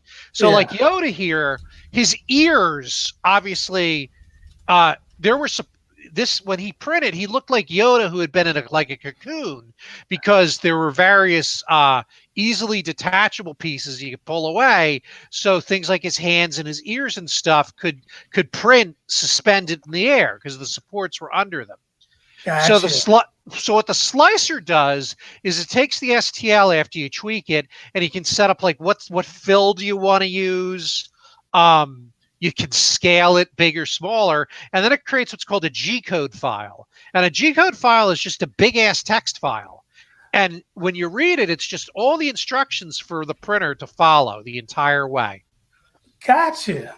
You're making me think I might want to waste a couple of $100. So it's a lot of fun. The monoprice printers, it's funny you mentioned that, because when we did the Hack Your Derby contest at DerbyCon last year, we needed prizes, of course. Well, our top prize was a 3D printer, and it happened to be monoprice because they were inexpensive and had decent reviews. I mean, when I say inexpensive, it was sub 200, if I remember correctly, like 180 bucks or something. The model I have, I think, was in the threes. The model I had before that was in the twos or under 200, and I'm like, you know what? They discontinued the specific model I had. I'm like, you know what? Give me a refund, and I'm going to upgrade to a new model with the credit. And the guy's like, yeah, we can do that. Oh. And it's a better printer, but like I said, I need to calibrate it, and I just haven't, because I'm a terrible person. I was sick, and then now I'm playing Animal Crossing all the time because I'm a 12-year-old girl apparently trapped in a 53-year-old man's body. Explains all the Disney princess pictures I saw when you were in Disney. Oh, dude, personal project. Selfies with every single Disney princess. I got Mulan this time. All right. And I got a good picture with Rey. That was a good picture. I saw that. I didn't realize Mulan was a princess, but... Absolutely, she's a princess. Okay, yes, sir. I'll make a man out of you. Yeah. Love that. I'm actually stoked about the Mulan movie. I am too. Disney catches so much shit because what they do is they catch crap if they do a shot-by-shot remake of an animated movie. Right. And they catch crap if they change it. Now they're catching crap with Mulan because they're actually making the movie to stick more with the original lore. Yeah. And I goosebumped every time I saw the trailer for it. Yeah. We were on the Disney cruise earlier in March before we realized how bad the stupid pandemic was going to get. Mulan was not on the ship, but watching the Mulan trailer in the theater, because every Disney cruise ship has a theater, and it's awesome. It does. I was like, oh, so good. Yeah. Cool. I got to see Onward in the theater, which was nice on the ship. Oh, that's cool. And I saw The Call of the Wild, the one with Harrison Ford, who looks like he's about 300. Good movie. I think they just called it The Call. We saw Onward because they didn't put it in theaters because of the pandemic, and they put it right on Disney. Well, they put it out for purchase, I think. Kids loved it. Disney Plus? We do have Disney Plus.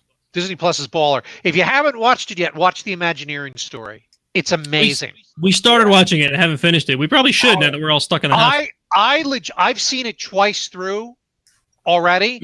There are points where I still choke up. It is so good.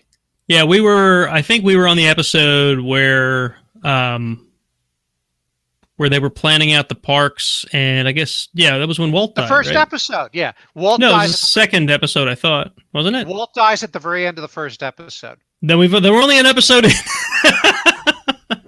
I thought we were 2 episodes in. I guess not. No, he dies at the first episode is so packed full of content. Yeah. And there's a couple of other documentaries, like there's one where it's Disney Through the Seasons, which originally ran on TV. That's an interesting view. And that's fascinating because that's footage from the original Disneyland. Disney World didn't exist yet. And there's like footage of one of the parades, and the people are dressed hilarious. I mean, because it was the 60s. Well, Nate, don't worry, you have time. Yeah, right. Plenty of time now. I don't know. I have too many personal projects that I never have time. I feel like I've babbled for 15 minutes and delayed the news. So it is time to transition on into the news. You don't need to apologize, but we're gonna hit the button again. I missed the button. There's the button. How'd you miss the button? Listen, button. There we go.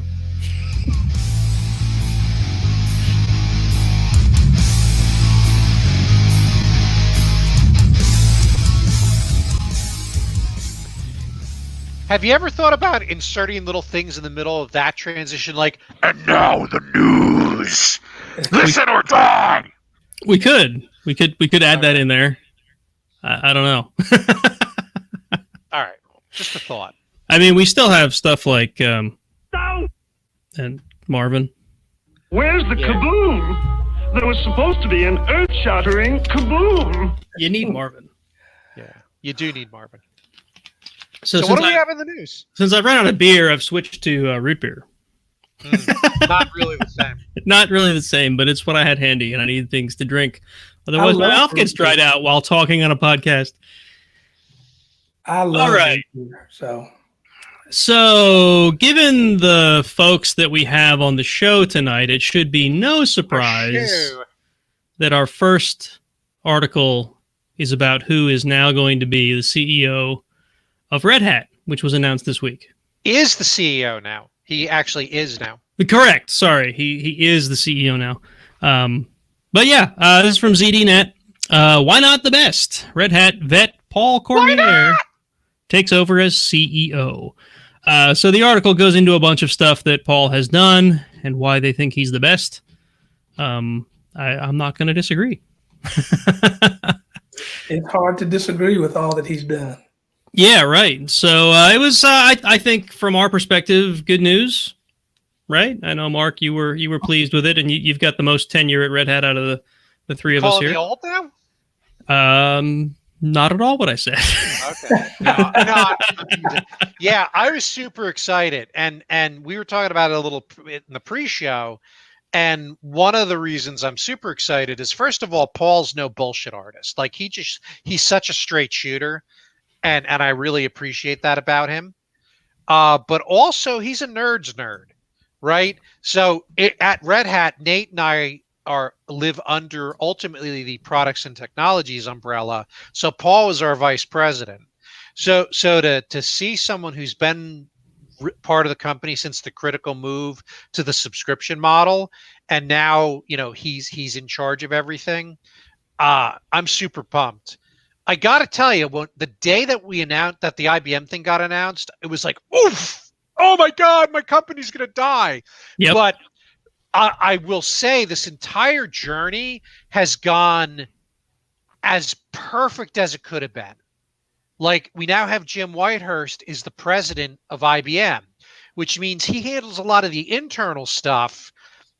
And we are busily Borging IBM right now. Like trying to change their culture from the inside. We're eating IBM instead of the other way around. I think in the end, Red Hat really will help change IBM and turn them into I have a controversial hat that one of the sales guys made about a year ago that says "Make IBM Great Again." And obviously that's a hot little joke in American politics, but I honestly believe that we are going to make IBM great again. Yeah. And IBM's done some cool stuff over the past 100 years. I mean, they have. Yeah, I mean, So- IBM gets kind of a bad rap for being like the big guy in the room, the big fish or whatever, because Well- they're IBM. They've been around forever. People have reason to like or dislike them, but they really were pioneers at the beginning of all this. Well, the fact that they are the big guy in the room tells you how great they actually are. I mean, how many Right. 100-year tech companies do you know of? I mean, what tech was there 100 years ago, right? That's what I mean by these. Technically, Nintendo might be, but they started as a playing card company. Did they? I didn't know that. Yeah. Oh, my son's obsessed with all the Nintendo stuff. He can talk your ear off about it. Your son? Never. Yeah. Like someone with your genes could talk their ear off over or something? Yeah. Oh, shut up. Yeah, he definitely takes after the old man. Now I'm like knocking over my stuff because I caught the cord on my headphones. You can still hear me, right? Yeah, can hear you fine. I But can yeah, hear I was you. super- We're good. I didn't break anything. I was super excited to see Paul get the position, and we had a good internal call this week, and it just made me feel even better. So I think he was a great call. I'm super happy. Red Hat's learned. We've kind of stopped pulling in people from the outside. Like, yeah, we don't. You're working for some shitty company. Don't come in here and try and tell us how to do our jobs, how to run our business. Yeah. We got this. Like, we had a CFO a few years ago who was never really a Red Hatter. He never really became one. And yeah. He got shown the door, right? Is that the guy that? Oh yeah, he got shown. Well, no, that was his replacement, who actually seemed a decent fellow, but I don't want to talk about that because that's dirty laundry. But the guy before him, Frank. Frank never really became a Red Hatter, and you could tell. Yeah. And he started to do some stuff internally that stank of, like, bullshit that other companies do, like outsourcing and whatnot when not needed. Yeah. So never good. Yeah. Never good stuff. No. So he ended up not being compatible, and Red Hat kind of spat him out. Happens, we got some strong antibodies, man. Yeah. But yeah. All right. So yeah, I mean, pretty good news from our perspective. Hopefully, pretty good news from the outside perspective as well. I think if you care about Linux, it's fantastic news. Yeah. I guess fortunately or unfortunately, we don't have stock to see how the street feels about it. Yeah, right. Well, but I think a lot of it, like IBM stock, has gone up quite a bit over the past few days. Yeah. So, and I think that's part of it. In fact, when I was reviewing for news for tonight, I saw a number of articles about how IBM stock is going up. Yeah, and I think a lot of the stuff we do is helping with that. So, Well, I hope so. Otherwise, they made a bad purchase, and I don't want them to think that. Yeah, valid.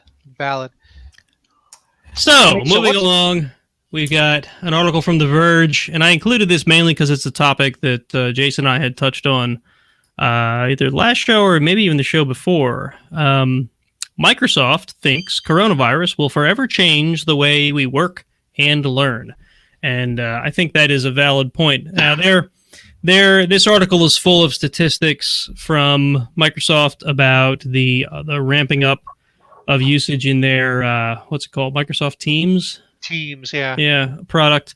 Because there's a lot of people working remote now, and they need a way to do that. They need a way to facilitate that, and Microsoft Teams is one of the options to do that. But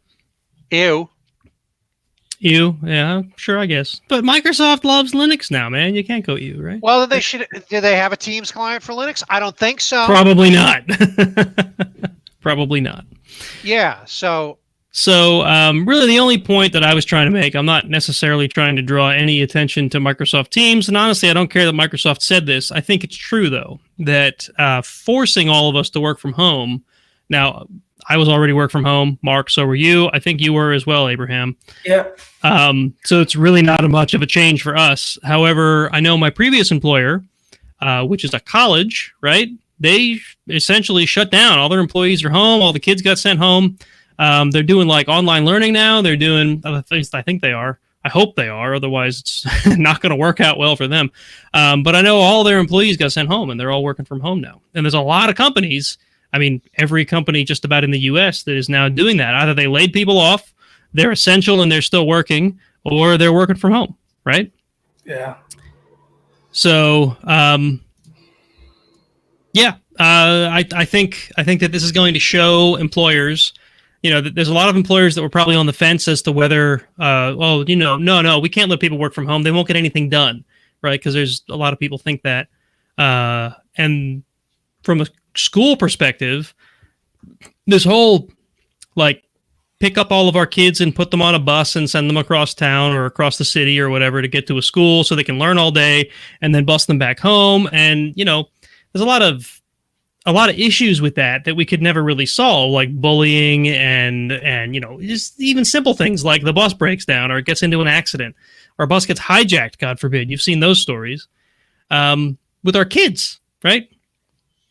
So now all the school districts have been forced to either not have school, which some of them are doing, or school remotely, and it's working. And this can show people, look, this is an option. Your kid's not going to be some antisocial fool when they're done, because there are ways to socialize even if you're not physically present. Anyway, I think the one thing about that though is, the practical side of it is people have to work. And so unless we all continue to just stay homebound, and I can tell you right now, my wife is like, dude, when does school start? And yes. Like one weekend, right? Yes. No, I didn't sign up for all of this. Yep. So, yeah. So obviously a big thing for kids going to school is that they have a place to go while mommy and daddy work. Well, so yes, that's another thing.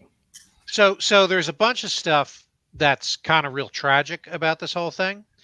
So my son's a high school senior, right? He's the president of the chorus, and the president of the chorus always gets to conduct a number at the spring concert.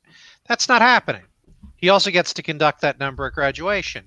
Well, his graduation's not going to happen. It's not going to happen. He's okay with it. His mother and I are not as okay with it. He's going to Stevens in the fall, to be among the other nerds. My hope is that he'll be able to do that, right? Mm-hmm. I'm optimistic, but, things could turn. My other daughter, she's a chemistry major at Seton Hall, and she actually applied for a grant to do some research stuff this summer. But depending on what happens, she might not be able to do that either. Yeah. My son's a Boy Scout. He's going to age out. So his last summer camp is supposed to be early August. Again, I hope we get to do that summer camp together. So there's a lot of moments like that, and I get, compared to some people, these are not as big of a deal. There's weddings that have been canceled. There's funerals people haven't been able to attend. My son didn't give a crap, wasn't going to prom anyway, but that's a huge thing for a lot of high school seniors. Yeah. I'm not suggesting that we should be moving to a model where no one ever leaves the house, mind you. Yeah, I mean, obviously think that there are, this is an emergency. But what I will say, here's what I will say. My church has been experimenting with virtual services, which, while not as good as going there, and it's something. Our scout troop, the boys there have risen to the challenge. That we've had 3 virtual meetings on Zoom, and each is better than the last. Yep. My kids' Girl Scout meetings are going the same way. Now the girls aren't doing it because they're much younger, but yeah, the scout leaders have gone to virtual meetings. They're holding the kids' dance class via Zoom, which, if you want to see something that's hard to follow, try watching a dance routine over Zoom. Yeah.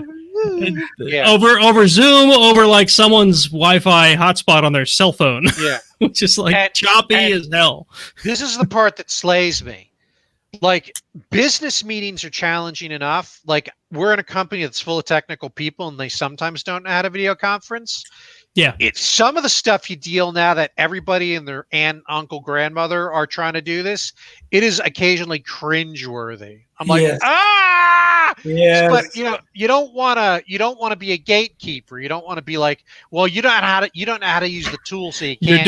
You're doing it wrong. You can't use it. Yeah, no. You need to have some of that compassion that Abraham is talking about. Yeah, no. I think the point I'm trying to make is that this is forcing people to see that side of things. It's forcing people to try to do online work. It's forcing people to try to do online dance class. It's forcing people to try to offer their church services virtually, right? And at the end of all this, while Mark may prefer to go to his church to have church service, well, that elderly couple that used to be at the end of the pew that has trouble getting up the stairs every Sunday can now sit at home and watch it. Well, the further complication is I'm Catholic, so the whole Eucharist thing, you really can't do that virtually. But that's a very specific thing. Yeah, but you are right in that what it has done is it has forced a group of people to at least experiment with technology that they would never have touched had they not been forced to. One group of people are those micromanagers, managers that just feel like you can't work from home because you won't do anything and they need to be involved in your life. And now they have no argument, right? Right. And so if we're going to make some lemonade, the hope really will be that companies will learn that employees can work remotely, and maybe everybody doesn't want to work remotely all the time. Right. Now, this also only works if all of those employees that are now forced to work remotely are now responsible remote workers. Right. You'll have some that aren't. Yeah. Well, there's people who can waste away 8 hours a day in an office and look like they're busy, Correct. Yeah. And to that point, you can hold the people that are not working at home accountable just like you do the people that are not working in the office. So maybe there's a playbook we can run to handle all that. There you go. Yeah. Let's automate them with Ansible. Oh, this was quite the rabbit hole. You think? No, but yeah, I mean, it all started with Microsoft and Microsoft Teams that none of us have ever used and probably don't want to. But all of us are using some equivalent, right? Whether it's Zoom, whether it's Blue Jeans, whether it's WebEx, and all that stuff. So, Mark, that was a really great transition, even though you didn't know it, into our next article. Oh, wow. I did. Wow. Maybe I just subconsciously read the whole thing. So there's 2 points to cover here. I only included an article that covers the second point. The first point is, well, I guess this isn't the first point necessarily, but a lot of these online dance classes and online churches and online schooling and whatever are being handled by Zoom because I believe it was Zoom who offered their services for free to educational institutions that wanted to be able to hold classes. And Zoom is also very easy to use. I mean, argue if you want, but whether you like Zoom or don't, I've used plenty of Zoom, and it is very easy to use. It doesn't require a password. Sure. They basically go, I think their model thus far has been more or less through obscurity, right? Your meeting ID is relatively unique. It's hard to just guess for a person anyway. So for someone to just you can set a password though. You can set a password, but they're not on by default. Right. If you just start a meeting, it has your meeting ID, and it's like, 9 characters? I think they're like 9 characters, nine numbers, right? So that's a hard thing for a human to guess, but it's a really easy thing for a computer to start trying. It's like war games when you'd auto time. Right. So of course, people had to ruin it. This new phenomenon called Zoom bombing, which we talked very briefly about on the last show, where you've got a Zoom meeting. Somebody figures out your Zoom meeting ID, whether it's because you published it so that people could join it because it was a public thing, or whether they've done something to generate the number to figure out where your meeting was, or it's just random luck, whatever. They'll drop in, they'll do something offensive like show you boobs, or something horrible like, goatsy of the past. Sorry. Or they'll give you a bunch of racial slurs or something, and then they'll jump out, right? And the whole point is to simply expose something horrible to people, which is a pretty terrible thing to do to begin with, especially when you consider that a lot of these things they're dropping in and doing this to are things like school children, Right. So it now becomes like a crime, like a legit crime. Exactly. And that's what the article that I've included is about. The FBI, and this is from ThreatPost, the FBI threatens Zoom bombing trolls with jail time. And I even found other articles, which I also did not include, where they have charged a minor, I think it is, he's a high school age kid, with Zoom bombing because he'd done it to like another one of his classes or something like that. So this is getting to be serious now. Zoom, of course, has responded by adding some security into their product. The Linux version got patched the other day. Yeah, so Josh was in our chat saying that they've added a waiting room similar to what you both experienced when you tried to join this. You can also set passwords. I don't know if they're going to bring that to the forefront so that you can set a password on your meetings a little more readily now. But basically, if you're using Zoom and you haven't gotten that update, just be aware that this is a thing that's going on. I kind of doubt that people that are listening to this show, that this is going to blindside them and say, oh my God, I had no idea this was happening. But yeah, it is a thing, and now it's a crime. An FBI level crime. So, yeah. People are assholes sometimes. Yeah.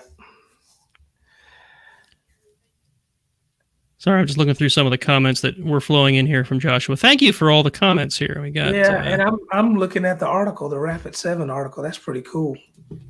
Because there's been a lot of things said about Zoom, like they're sharing information with the Chinese. Yeah. Well, I think they're owned by a Chinese company, aren't they? Who's that?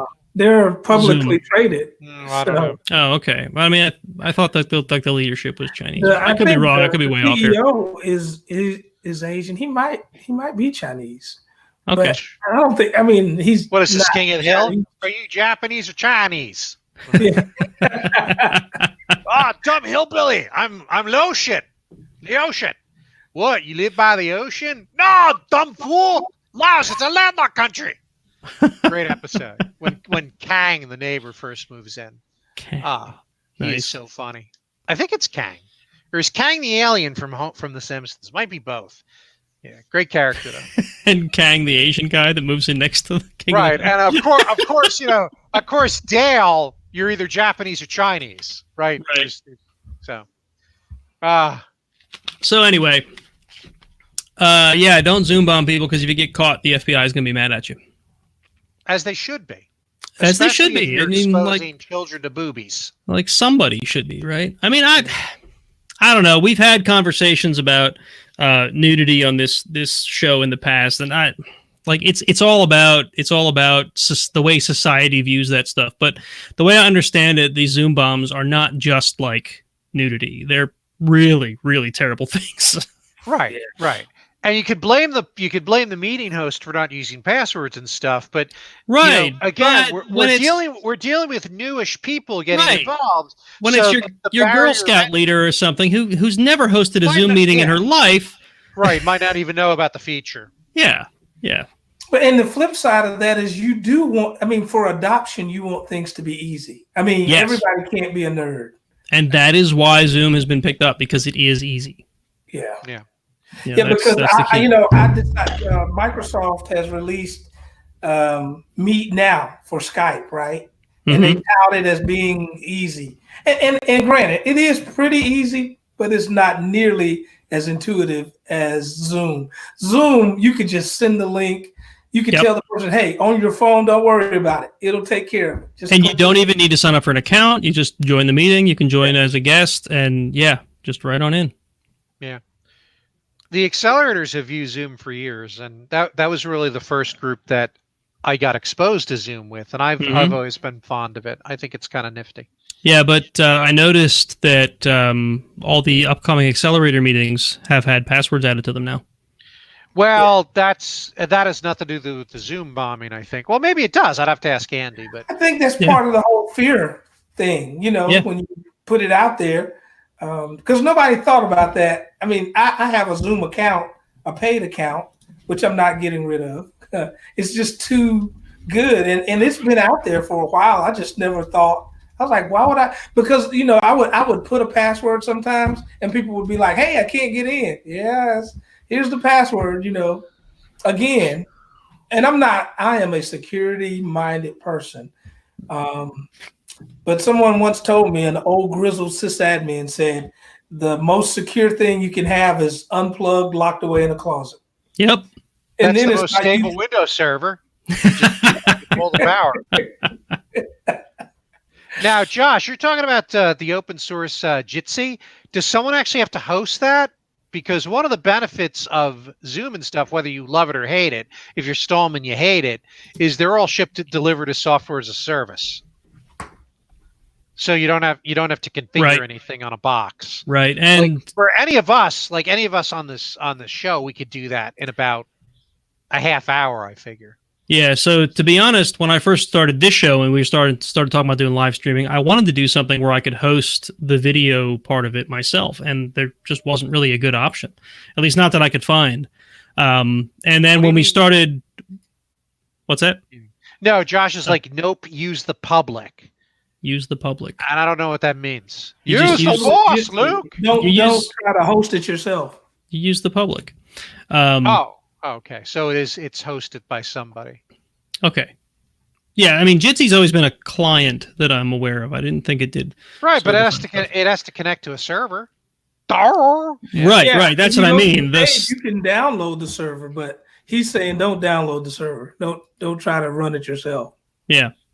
Yeah. So, but at any rate, we were using Hangouts on Air through YouTube because that's one of the reasons we have a YouTube channel for this instead of like, a Twitch stream or whatever, because they had Hangouts on Air and it was just dirt simple. We'd start a Hangouts on Air, the co-hosts would join in, and off we'd go. Then Google took away Hangouts on Air and replaced it with their new live streaming stuff, which does not support multiple people. Because Google, quite frankly, are assholes about things like that. They are. They'll publish they'll provide a service, and then they'll be like, yeah, yoink, you're done with it. Yeah, so and we then were you've depending got, on that. Like you got like Google Chat, which we use internally at Red Hat, which is shit. Yes. It's some intern's half-finished project that they said, we'll just push this to production. It's good enough. Sell it to the enterprise users. What? Terrible. I hate it. So at any rate, when that went away, we basically stopped doing live streaming for a little while because I tried streaming it with OBS, and there were bandwidth problems, and I could never get it quite right. But now we're using StreamYard, which brings back a very similar feel to what we had with Hangouts on Air. But if I could do something where this was hosted in another way, right, that was a little less software as a service, right, I think I'd be happier with it. But I just was never able to find a thing to do that. Maybe Jitsi solves that. I don't know. Maybe I'll look at it. Take a look at it. Yeah, so the key isn't just hosting the meeting. It's hosting the meeting and streaming it to YouTube, which is what StreamYard gets me. And it's what Hangouts on Air got me. So, yeah. Frustrating that Google killed it. I'm still mad. And the problem, I love open source. Obviously, it's a huge deal, but you can cripple yourself if you try and irk Stallman too much and just use open source things. I've been there. I mean, I used to put all my files and documents on Nextcloud, and I had all my web servers running in my basement on all open source software, and I did all the stuff myself, which is like admirable, right? Like I look up to people who do that kind of thing. Sure. But it got to be an extra job, and it wasn't fun anymore. It's a job, Yeah. But So just the idea of never using anything proprietary, it's too extreme for me. Like we need extreme people, and we've got a couple of them inside of Red Hat. We need the extremists to pull the rest of us into the middle. Yeah, I truly believe that. But I can't be the monk who only uses pure open source code and never runs anything else. That's like when I was at the power company, they wanted us to only use electricity. Dude, I like to cook on gas. I mean, so me too. I hate electric stoves. They suck. Lump charcoal, baby. Lump There you charcoal. go. There you go. We have an Hey electric guys, stove. I have to go, but man, this has been pretty cool. Yeah, we're almost at 2 hours. We got a couple Yeah. articles to get through yet. So, yes, it has been great having you, man. Well, I appreciate the invite, and please invite me back. Yeah, we'll have to have you on again. Maybe we'll have some more Ansible episodes, or maybe whatever Please you're don't learning next, right? go. Please don't go. We're almost finished the news. Please He's don't singing again. go. Please don't go. Which is only going to hasten my departure. Yeah. the singing drives him away. I gotta get at least one Frozen tune in every episode. Yeah. Yeah, maybe I'll learn OCP and come back and talk about that, because that's what they've been pushing in my part of the world, the Red Hat world. Yeah, well, that's a pretty popular thing right now. Oh yeah, OpenShift. It sure Yeah. is. Pretty popular. Well, anyway, you and Jason have something pretty cool here. So when you get famous, really famous, It's don't been act 3 like you years. don't I don't know know if that's going to happen. Yeah, well, don't act like you don't know me. Like, Sure. Abraham, Who's that Abraham guy? all right. Snell? Who is this Snell creature? All right, guys. Well, listen, keep Hey, it in Josh, the middle. other options are amazing, by the way. Other options are always good. Sorry, I'm Yeah, talking to absolutely. chat. Yep. Oh, yeah. Keep it between the ditches. And I will talk to you. Uncle Mark, you've never heard that before? It sounds like... I hope that's referring to like driving down a road where there's ditches on both sides, right? Yeah, Don't go apparently in you the guys ditch. don't have dirt roads. Don't go in the All right. ditches. We use pavement up in the Northeast, so... Oh. I don't. I try to avoid it whenever possible, but Yeah. it's just me. All right, guys. All right. So thanks, Abraham. We'll catch you next time, I guess. Take care, Or my whatever. friend. Sure. Great catching up. For having me. All right. So I had an article here about Android 11's update system, but to be honest, I don't care. We're going to skip that one. I'm an iPhone user, so yeah, whatever. Well, it had to do with the way updates are applied to Android, and it's neat technology. But to be honest, I was just trying to add articles, and it's not that interesting. But things that are interesting, okay? This is so interesting that it made Business Insider. And the headline is, iPhone and Android users won't get any new emojis in 2021 because of the coronavirus. How the hell do those two things even make sense together? I don't know, and I'm going to be completely honest, I haven't read the article, but I had to include it because of that title. Can I just arbitrarily not do things and say, well, because of the Just because coronavirus. of the coronavirus. Yeah, I'm not taking the garbage out, hon, because of the coronavirus. Yeah, I Let's see. don't think I'm going to shower this week. Because of the coronavirus. The nonprofit that releases standardized sets of emoji for Android and iOS on Wednesday said that it was postponing the release of its next set of standards by 6 months to September 2021. So doesn't that mean that it's going to be 2021? Didn't the article say not in 2021? So we've got a misleading headline. Maybe if I Yeah. if I read the rest of it, it would all make sense. Maybe There's they a don't. standards body for emojis? Apparently, and it's a nonprofit. Wow. I mean, how many emojis do we need? I mean, I feel like we've got a huge number of them already. Obviously, we need more. I mean, I'm not a There's I'm a not standards body for it. Yeah, I'm not a teenage girl, so maybe I don't understand. But Are they the same ones that took away the gun emojis and replaced them with squirt pistols? Because gun violence is a bad thing. I don't know, man. I'm not going down that route. Yeah, right. We shouldn't go down that rabbit hole, especially since there's a gun cabinet behind me. Well, my daughter's venture crew, we used to have a Second Amendment weekend every summer where we shot things at the gun club. Oh, yeah. We said, yeah, that's our favorite amendment, so we're going to have a camping trip around it. Hey. Sounds That's good to me. Pennsylvania, though. Well, so, I mean, personally, I feel like in the U.S., since it is a right to own a firearm, there should be some level of exposure that everyone should have to firearms. And if they choose to not own one later, that's fine. I don't care if you don't want to own a gun.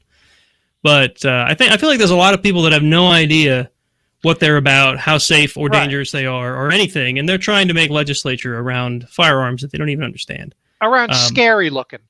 Yeah, right. Scary So I'll leave it at that because I try to Pushing us avoid. down the rabbit hole. Yeah, I try to avoid politics on this show, but yeah, that's a good plan. So let's stop. So What's we're this gonna last article about Google Android Braille keyboard talkback more accessible. Yeah, so this is just me reading the hyperlink. I just thought this was neat. Okay, Google now offers a Braille keyboard for Android. Right now they do. They could just take it away again. Yeah, they could take it away at any moment. It could be gone right now, for all we know. But this is from The Verge, and I just thought it was neat that apparently, like built into Android now, there's going to be a Braille. I don't even know what a Braille keyboard looks like. Like, what do these look like in the physical space? They're showing you a. I don't. Don't they use like chording? Like it says it uses 6 keys. Yeah, this uses 6 keys. Oh, and so you form. So they represent the Braille dots, which would form letters and symbols and tap combination. Let me tell you, I'd be like the worst friggin' blind person on the planet. I think it's a skill you have to learn, Mark. It's not something you're born knowing how to do, just like typing. Like if I fell into the hands of like an evil torture dude, and he's like, you can either lose your sight or I'm cutting your legs off. Legs every time, because I need to be able to see.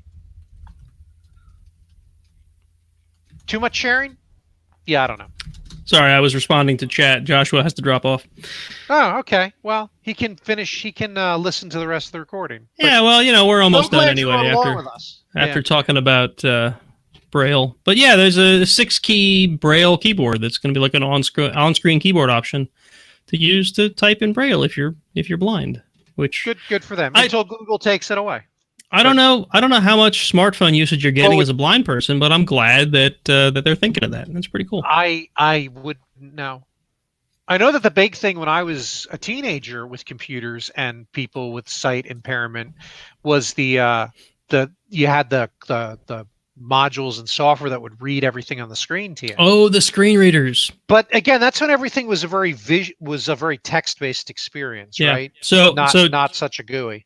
2 things about visually or even sound or hearing impaired folks that I remember from my tech support days. One was the screen readers. I had a couple phone calls where people had called in. They're trying to get on the internet or whatever. And it was, as a tech support rep, it was painful for me. Right. However, on the other hand, it made my job a little easier once you got used to it because you could hear what the customer was trying to do on the screen. And you could...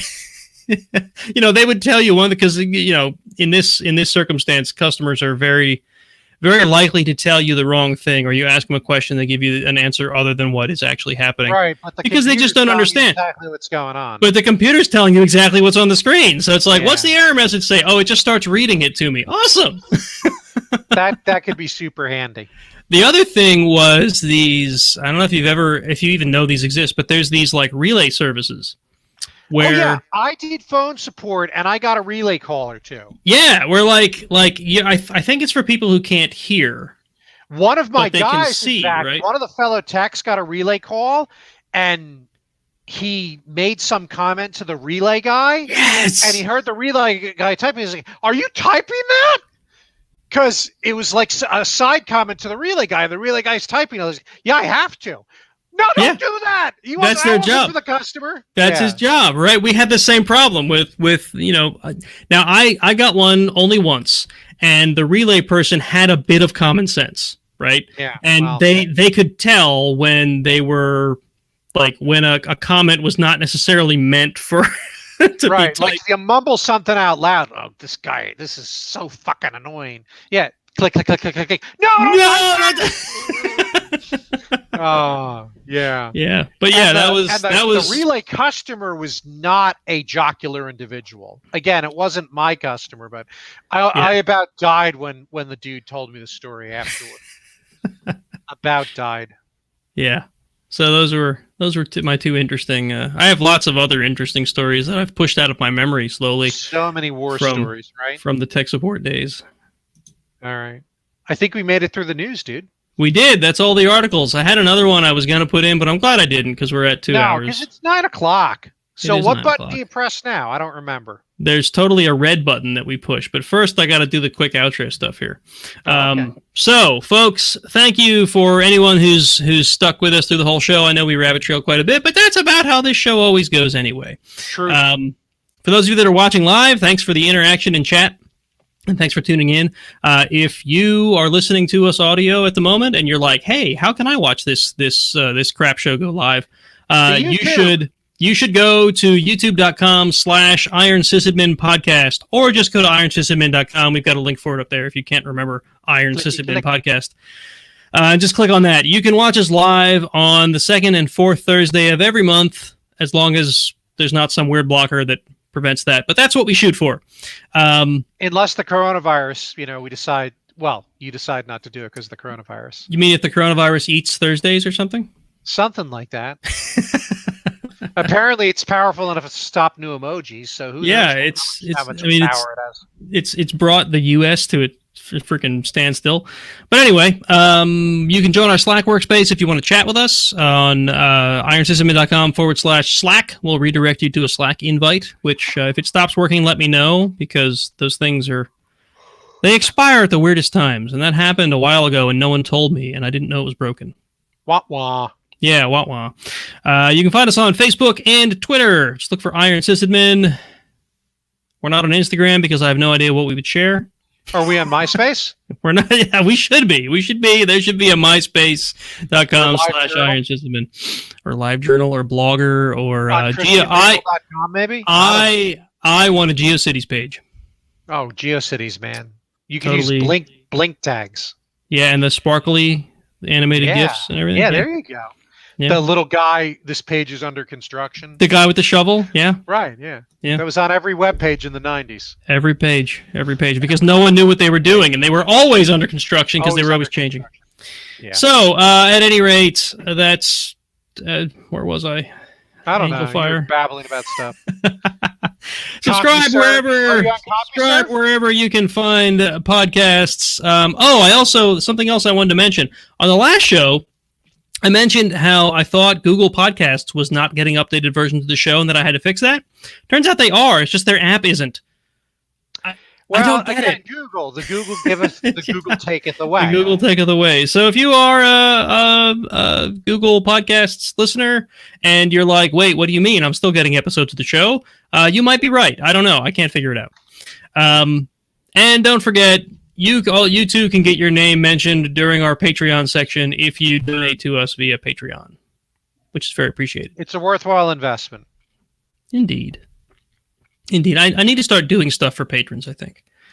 Last time around, we had the call-in style show where patrons got to call in first. They do more stuff like that. It'd make it a little more attractive. And, go for it, man. Let you guys feel more appreciated. I can tell you, thanks for having me. I always enjoy doing these. So hopefully I can continue to be a special guest host over time. Absolutely, it's fun. Yeah. All right. And with that, I think the show is over, and I'm going to push the button.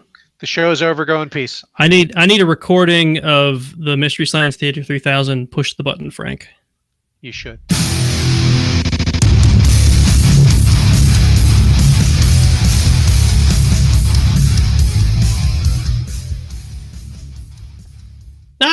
It's movie sign. MST3K? No? Yeah, I'm picking up what you put down. I thought you were going to shut the stream down, so, That's what I'm doing. All right, good night, folks. Thanks for joining us live, if anyone's still here. And if you're not still here, then whatever. We'll catch you next time. Peace.